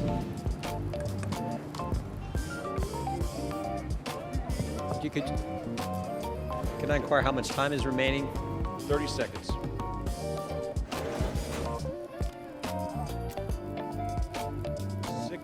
Minutes, 15 seconds. As I said before. Reserve. Gentleman reserved. Gentleman from Maryland is recognized. I'll take the opportunity of the Speaker's presence to respond to some of the things that he said. In the very presence of the victims and the survivors who come to join us today, the Speaker said that now would be a time we should be working on urgent legislative work. Mr. Speaker, justice is urgent legislative work. The truth is urgent legislative work. The Speaker says, why now? Why now? Well, Mr. Speaker, you were the one who refused to swear in Adelita Grijalva for 50 days. We would have done it 50 days ago, but she provided the 218th signature on the discharge petition. So why now? It was because of your dilatory tactics, your delay, your postponement of it. Now, the gentleman says that there are not sufficient protections. There are protections in the bill for the victims to make sure that their names will be redacted. And yet we hear even the Speaker of the House of Representatives openly inviting the U.S. Senate to start finger painting on this bill, which we have waited more than 5 months to bring to the floor. The Senate should pass the bill exactly as it's written. The President should sign it exactly as he said he would when he finally changed his mind. And the Epstein file must be released. Moreover, if the President is serious about what he's saying, he's got the power to release the Epstein file right now. Nobody's stopping him. It's within his possession. It's within his control. He can release the whole thing, and he can redact the names of the victims and others who are innocent in this process. Mr. Speaker, Speaker Johnson said that these are unspeakable evils. Well, because of the bravery and the invincible courage of the women who've joined us today, they're no longer unspeakable. They're spoken. They're articulated. The cat is out of the bag, and we know what's been going on for decades. It's been a double standard of justice, going all the way back to Alex Acosta, who later got rewarded with a cabinet appointment in the Trump administration. Alex Acosta had a 60-count federal indictment ready to go against all kinds of people for an interstate sex trafficking conspiracy with solicitation, with child sex abuse, all of it. And he traded that 60-count federal indictment for 1 count in state court. And Jeffrey Epstein ended up getting the sweetest of sweetheart deals ever on the plea bargain front. He was free from 8 a.m. to 8 p.m. to do whatever he wanted and continuing to perpetrate his crimes and run his conspiracy, and then he would come and he would watch TV and spend the night in jail. And it was over in about a year after the rape and sexual abuse of hundreds and hundreds of girls, and he kept going, and he kept at it. We want the whole truth to come out. This is the United States of America. Even the British monarchy wouldn't put up with this. How about the American democracy? How about we say, no way, we're not going to allow this cover-up to go on for 1 day more. And I'm glad the President changed his mind after pulling out all the stops to try to get one of our Republican colleagues to change their mind, to remove their name from the discharge petition he gave up. And I want to salute the gentlelady from Colorado from having the courage to stand her ground in the Situation Room in the White House and say, no, she wasn't going to be bullied. No. So I'm glad the president changed his mind. But let's be clear, Mr. President, you've got the power today to release the entire file. That's what you called for. That's what Pam Bondi called for. That's what Kash Patel called for. So we don't need anybody calling for the Senate to slow things down for more weeks and more months. The American people have had it. We'll reserve. Gentleman reserves. Gentleman is reminded to direct your comments to the chair and not your colleagues. Gentleman from Ohio is recognized, and you do have 90 seconds remaining. Correction. Thank you, Mr. Speaker. I yield 30 seconds to the gentleman from Texas. Gentleman from Texas is recognized. The Democrat Party, with help from the dishonest media, used the Epstein files not to seek justice for the victims, but to smear President Trump. And it's sickening, quite sickening. The Democrats have used the Epstein files to distract the American people from the wins President Trump and his administration have delivered for the American people for the last 11 months. I'm proud to work with my Republican colleagues on the House Oversight Committee in coordination with the Justice Department. 65,000 pages of documents related from Epstein released. What have my Democrat colleagues done? They selectively leaked and altered documents to mislead the American people. As President Trump has stated, we have nothing to hide here. I'm voting to release the files so that we can move on from this smear campaign the Democrats have manufactured. God bless Gentleman's Donald J. time has Trump. expired.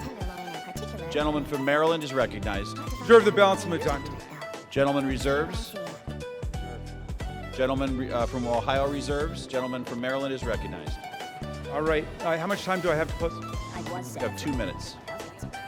Thank you, Mr. Speaker. And I want to thank all of America for tuning in to this. I want to thank Representatives Massey and Khanna, Representative Green, all of those who have insisted upon bringing the truth forward and a reckoning with the reality of one of the worst international child sex trafficking rings ever to exist in the United States and the cover-up attendant to it.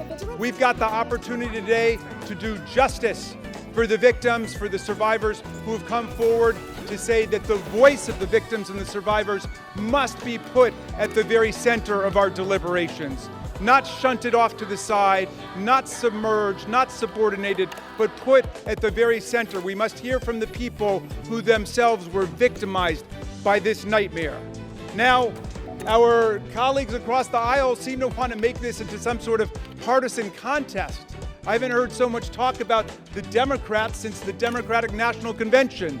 And all that we've done here is to say we want to bring the truth forward along with a bipartisan group. We don't want the Senate monkeying around with this in order to slow things down. We want it passed in the Senate. We want it signed. And before that, if the president is true to his word and he wants to see all of this come to light, he can release it now instead of fighting, kicking, and screaming every step along the way. But I'm glad he's changed his mind, and I hope he maintains the momentum he's got to stick with the vast majority of the American people who want to see that the truth is done here. And while he's at it, the administration could reconsider their terrible policies, gutting federal offices and programs designed to combat violence against women. The DOJ terminated hundreds of grants to police departments, defunding the police when it comes to investigating violent sex crimes and to support victims. His DOJ destroyed programs to combat international human trafficking rings. Let's get back on the side of the women. I yield back. Gentleman yields back. The gentleman from Ohio. Thank you, Mr. Speaker. Thank you, Mr. Speaker. The Speaker Johnson said it right. Why now after 4 years of doing nothing?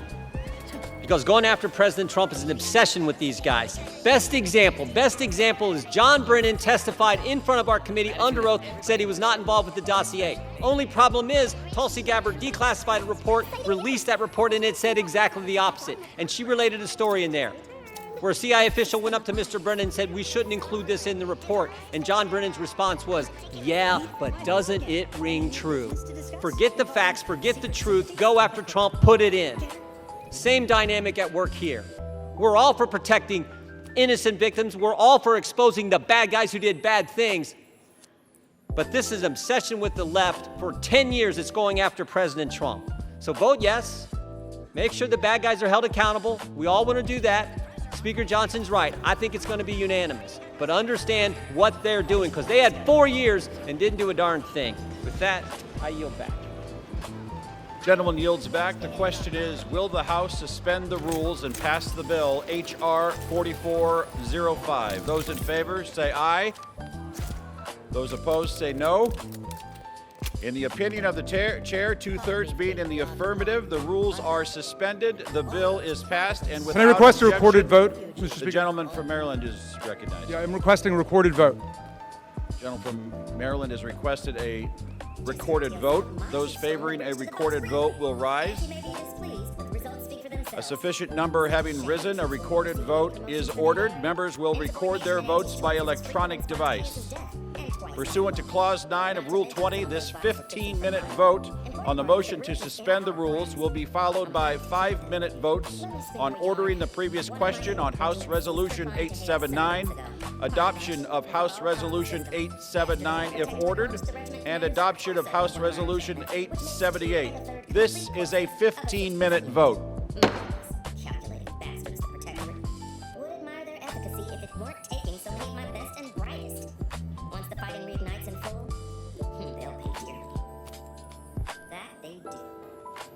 Something fierce. Seems Milver Street is good for something after all. I can almost respect the Protectorate's efficiency, though doing so would be easier while standing on the backs of their capitulating leaders. Man doesn't seem to understand there's an order to things. Convert your enemies after the war ends, not before. Try too early, you got saboteurs and spies and the unruly. It's a poor use of our resources, inefficient at best, actively detrimental to our work at worst. And if there's one thing I despise worse than our foes, it's the poor use of resources.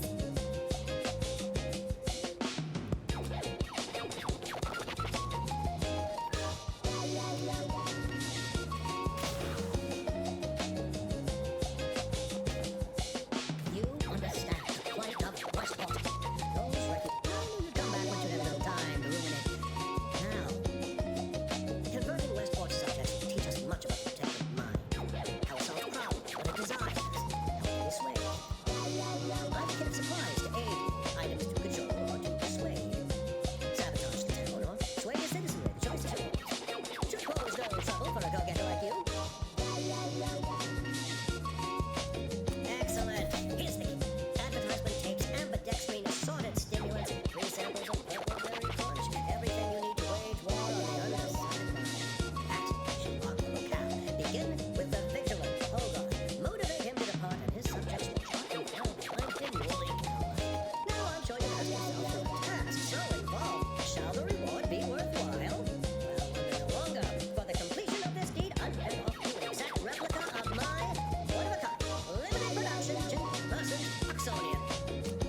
protectorate endure as one, regardless of any hardships we must face. It'd have to be catastrophically obvious this place was doomed, and incontrovertibly beyond my means to save it, before I'd even consider such a recourse. Well, that's what's commonly referred to as your opinion. I have the aid of key pillars of our community, several persons of note and good character who stand with and by me.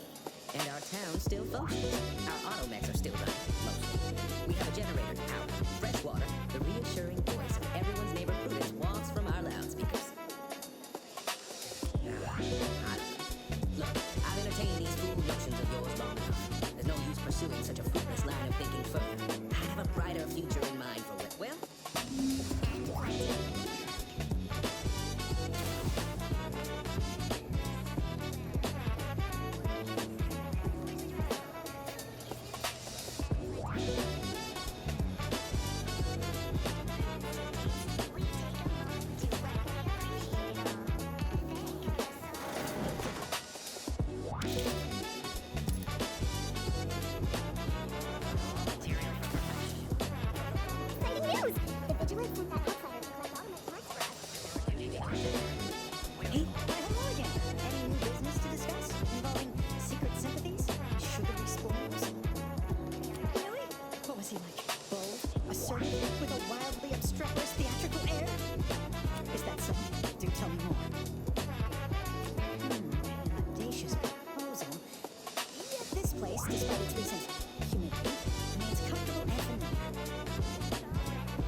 harm than good.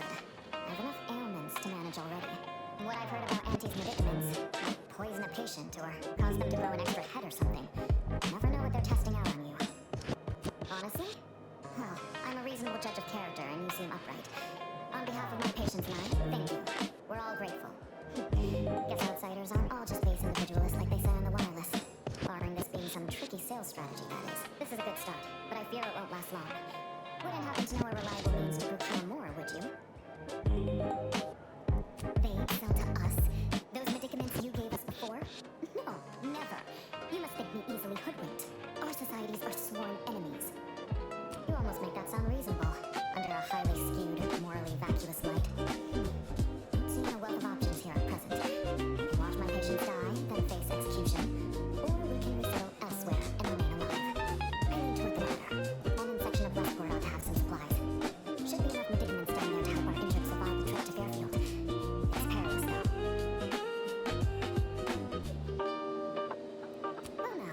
That should do nicely. Thank you. Hope those crabbles didn't give you too much trouble. Recognize these patients require more care than I'm able to provide here. Seems like in Fairfield, I can get them the help they require. One last additional thing they need is for Vigilant Hogarth to agree to it. It's less a concern about disloyalty and more my respect for his abilities. He's a skilled leader, and we could sorely use his aid, from coordinating logistics to keeping up morale. I'll surely have my hands full with my patients. Alright, be careful out there.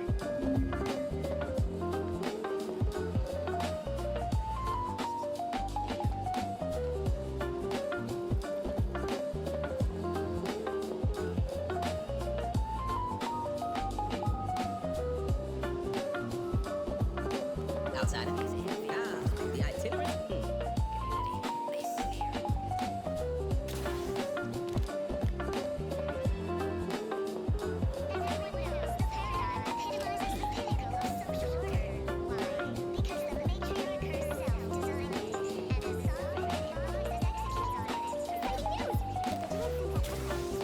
You have the gratitude of everybody in Westport. Do me a favor, keep out from underfoot and away from that generator. Need it running to power our max. Anyhow, what do you need?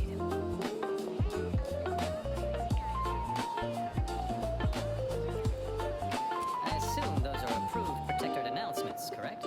With everyone's neighbor prudence and the like? I mean, sorry. Of course they are. Loudspeaker control terminal is in the proclamation station, a few structures over. One with the antenna, one with the antenna. I suspect they go there.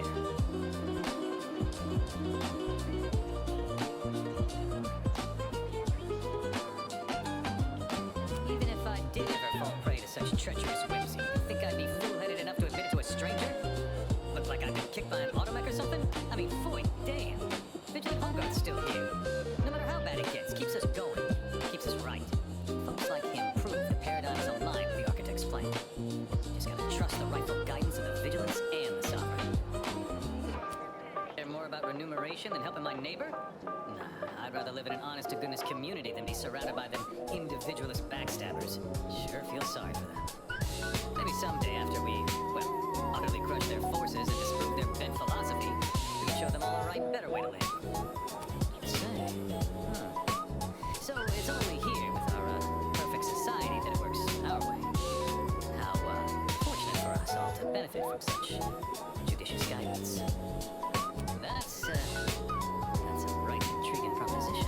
I wonder what it's like to have a choice about things. Vigilant Hogarth, I do believe I'd scupper off to, well, you know where. You convince him, I'm in. But I owe him enough I wouldn't abandon him for nothing.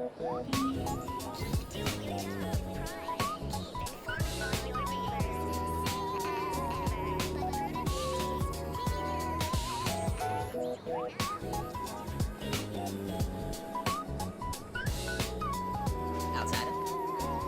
The itinerant stranger returns. What utter nonsense. How can you say that?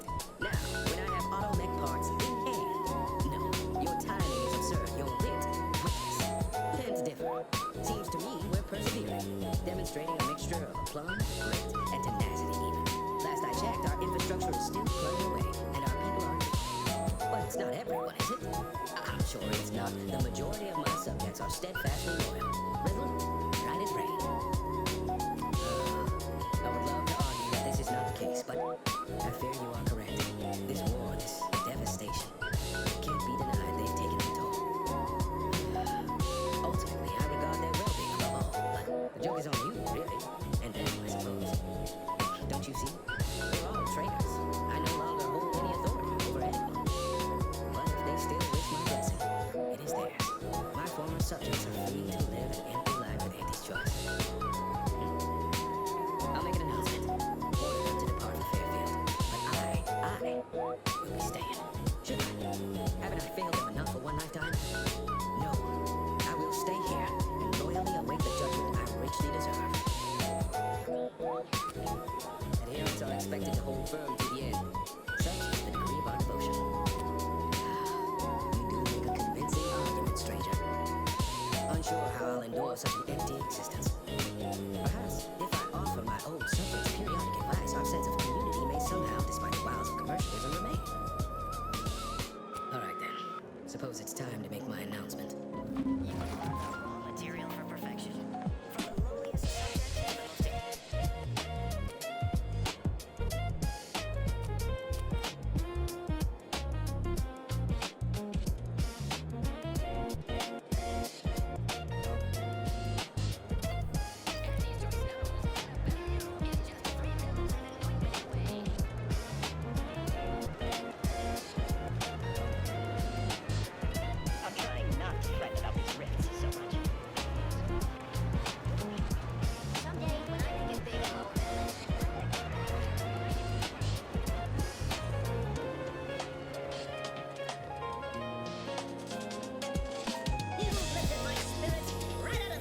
am ready to make it.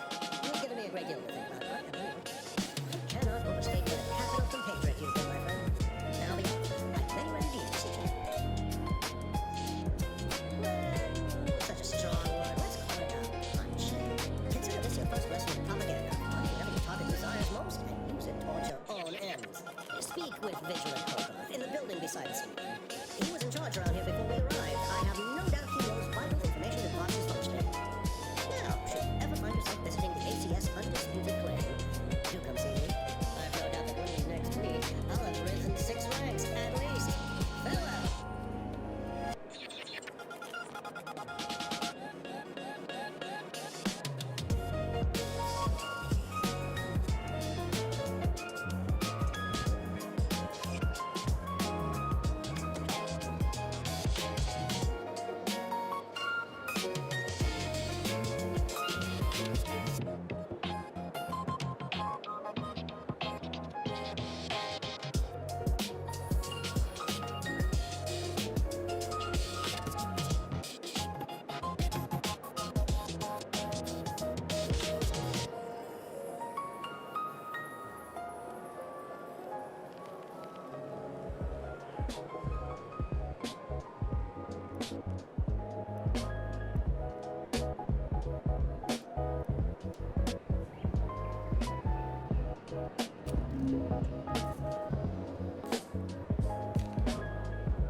What's on your mind?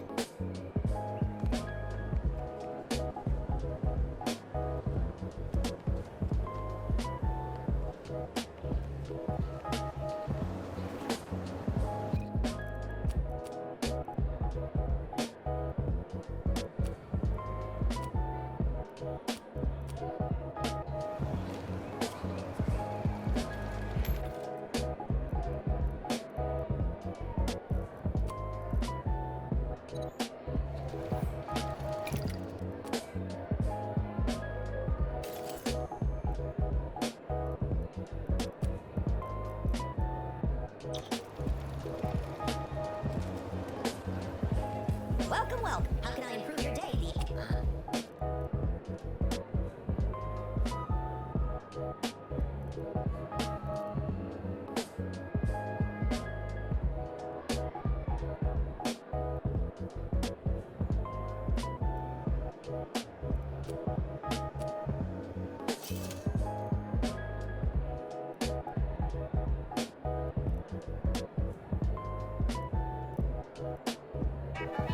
Welcome. See anything you like?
Hey there, go-getter. I am well into that case of purple berry punch you bestowed to me. Did you know Auntie's Choice have other...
That's not.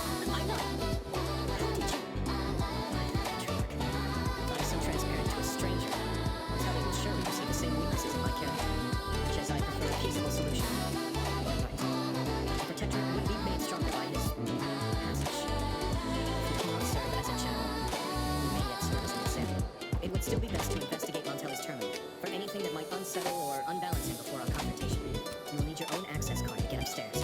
Blank key cards can often be found in the contraband room. There's a terminal for encoding access in the security office. And through the door to the right and continue down the hall. You should find your way without much trouble. Oh, but mind the guards. They will still attack you on sight.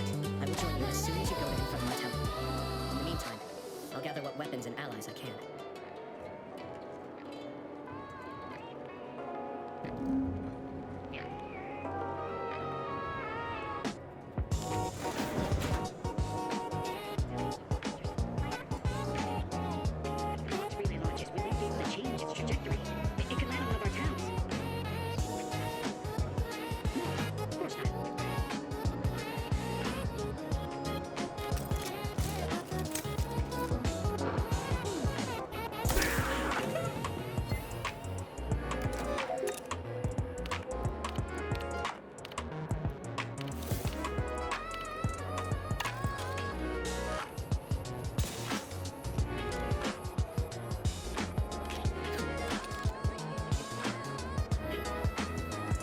On this vote, the yeas are 427, the nays are 1.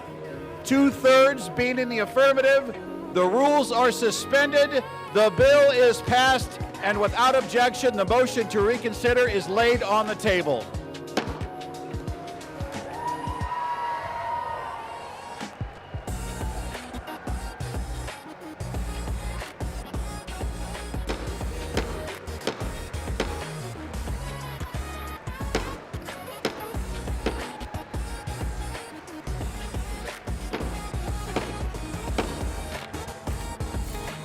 Pursuant to Clause 8, Rule 20, the unfinished business is the vote on ordering the previous question on House Resolution 879, on which the yeas and nays are ordered. The clerk will report the title of the resolution. House Calendar Number 47, House Resolution 879.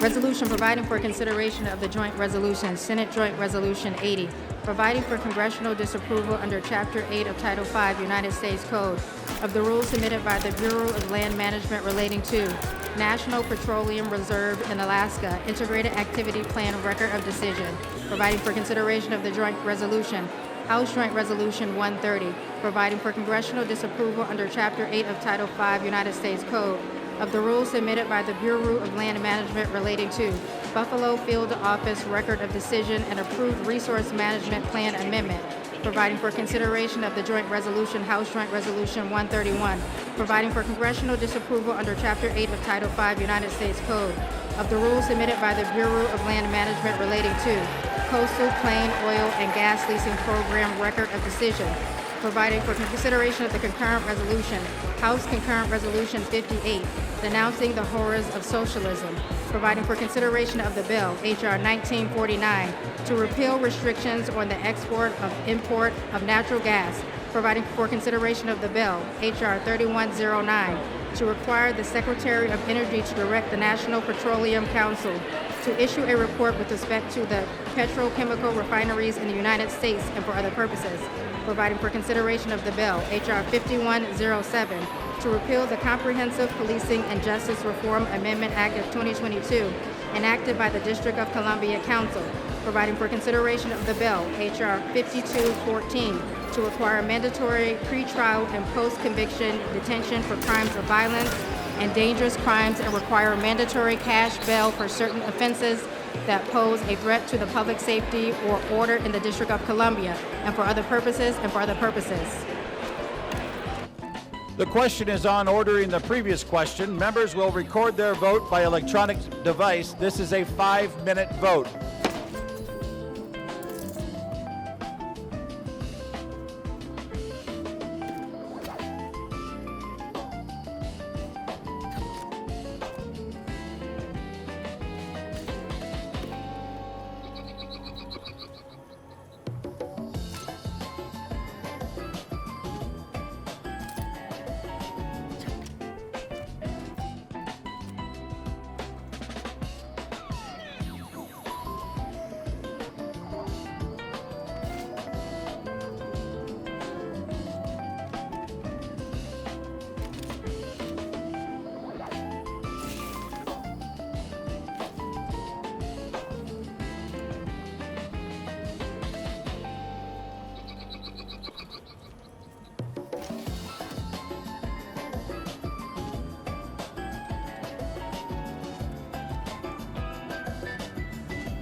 On this vote, the yeas are 217, the nays are 211. The previous question is ordered.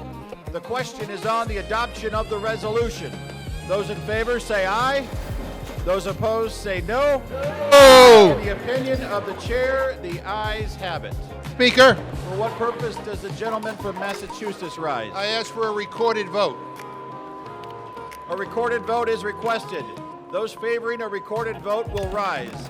A sufficient number having risen, a recorded vote is ordered. Pursuant to Clause 8 of Rule 20, further proceedings on this question will be postponed.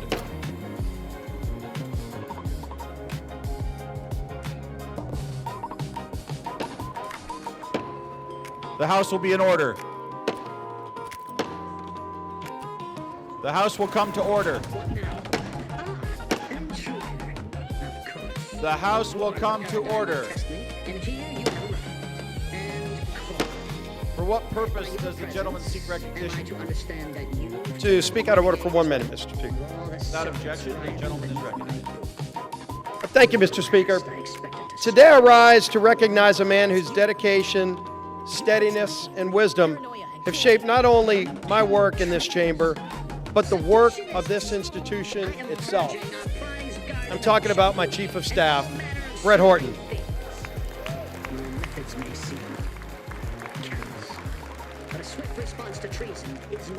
There are few people who know Capitol Hill more intimately than Brett. For 15 years... Gentlemen will suspend. The House will be in order. For 15 years, he's been by my side. He began as my counsel in 2010 and worked his way through some of the most demanding, consequential roles in the House. Policy Director at the Republican Study Committee, Floor Director in the Majority Whip's office, and for the last decade, my Chief of Staff in both the Whip's office and the Leader's office. To me, and to countless members of Congress and staff, Brett Horton has been far more than a colleague. He's been a trusted advisor, steady in his approach, wise in his counsel, and deliberate in his words and actions. When the stakes were the highest, Brett's voice was the one you wanted in the room. His fingerprints are on every major Republican policy victory we've achieved in the past decade. But perhaps more importantly, he's been by my side through tough personal and professional challenges that extend far beyond legislating. In the aftermath of the congressional baseball shooting, an event that shook my family, my staff, and this entire conference in Congress, Brett's leadership and friendship were unwavering. He helped carry us through one of the most difficult and unprecedented challenges we ever faced. Mr. Speaker, public service at this level demands trust, character, and unwavering duty for the institution that is this United States Congress. Brett Horton embodies all of these qualities. I'm profoundly grateful for his years of service to me personally, to this House, and to our country. As Brett begins his next chapter, I have no doubt he'll continue to serve with the same excellence that has defined his entire career.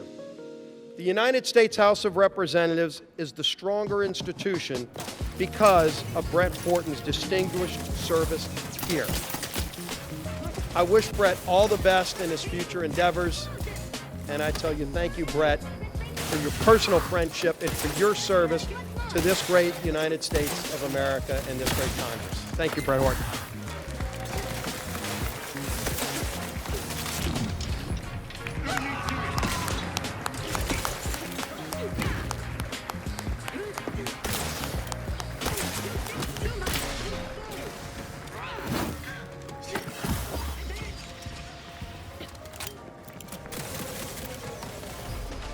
Gentleman yields back. Pursuant to Clause 8 of Rule 20, the unfinished business is the vote on the adoption of House Resolution 879, on which a recorded vote is ordered. The clerk will report the title of the resolution. Calendar number 47, House Resolution 879.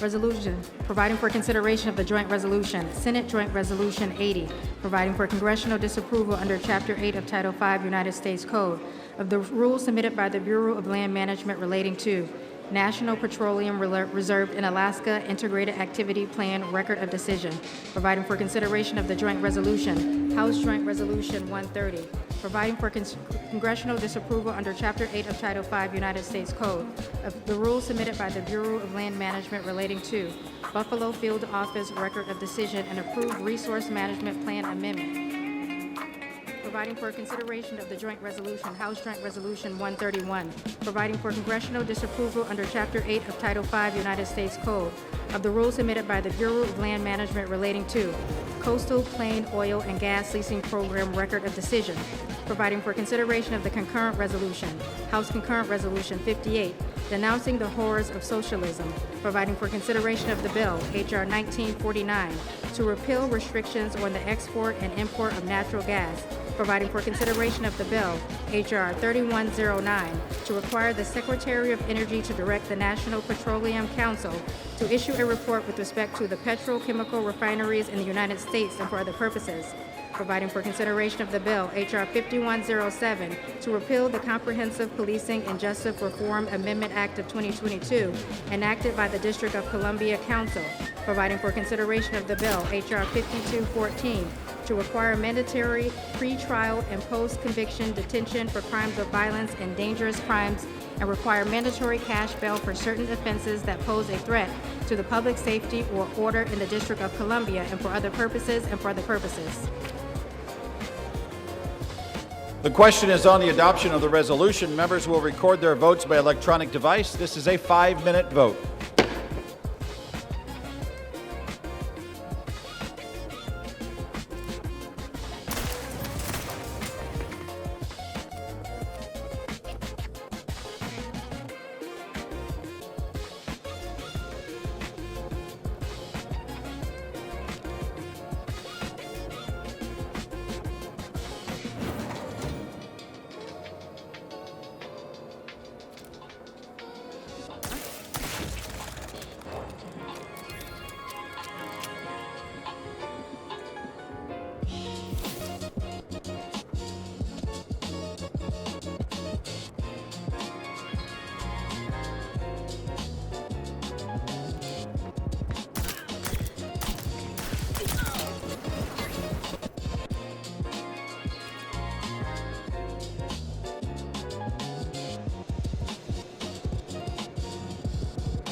On this vote, the yeas are 217 and the nays are 210. The resolution is adopted without objection. The motion to reconsider is laid on the table.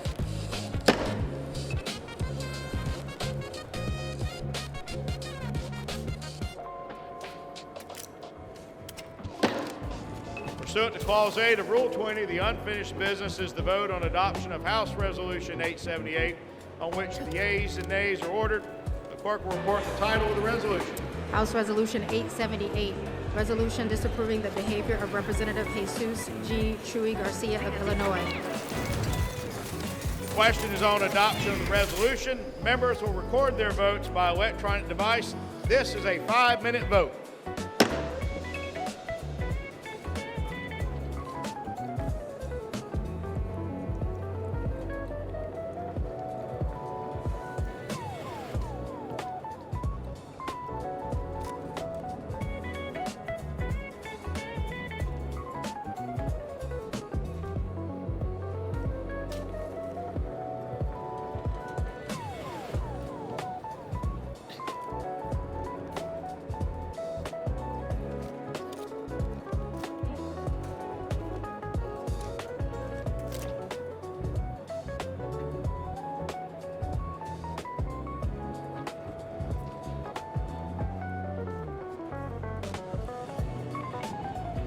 Society demands perfect balance. Imperfection is impossible in the minds of things symmetry.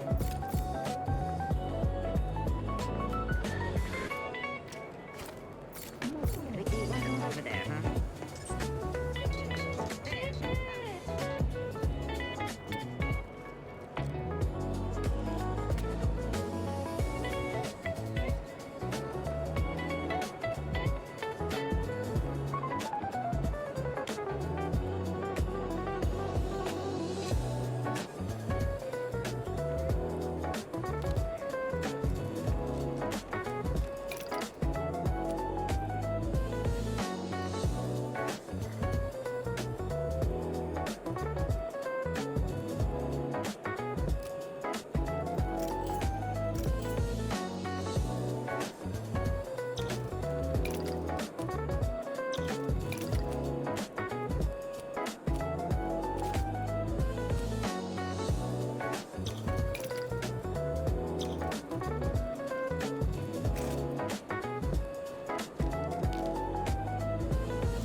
On this vote, the yeas are 236, the nays are 183, with 4 answering present. The resolution is adopted.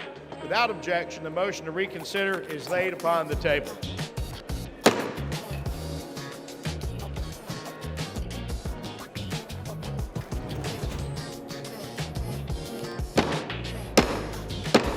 The House will come to order. The House will come to order. For what purpose does the gentleman from South Carolina seek recognition? Mr. Speaker, pursuant to Clause 2A1 of Rule 9, I rise to give notice of my intent to raise a question of the privilege of the House. The gentleman is recognized. Just a moment.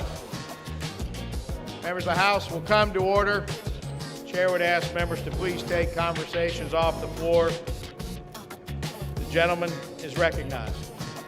Mr. Speaker, my House Resolution 888, censoring and condemning Delegate Stacey Plaskett and removing her from the House Permanent Select Committee on Intelligence for conduct that reflects the discredibility on the House of Representatives for colluding with convicted felon and offender Jeffrey Epstein during a congressional hearing. Whereas Stacey Plaskett, the delegate representing the United States Virgin Islands in the House of Representatives, inappropriately coordinated in real time with convicted sex offender Jeffrey Epstein in a congressional hearing in February 2019.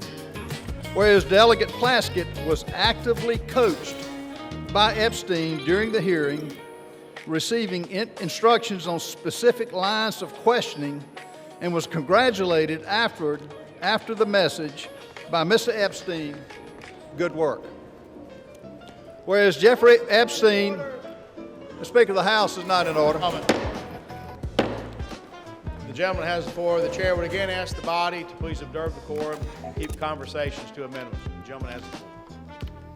Whereas Jeffrey Epstein was a known convicted felony sex offender, having pled guilty and been convicted for procuring a child for prostitution and solicitation, a proselyte in a plea deal in 2008, and served a 13-month prison sentence.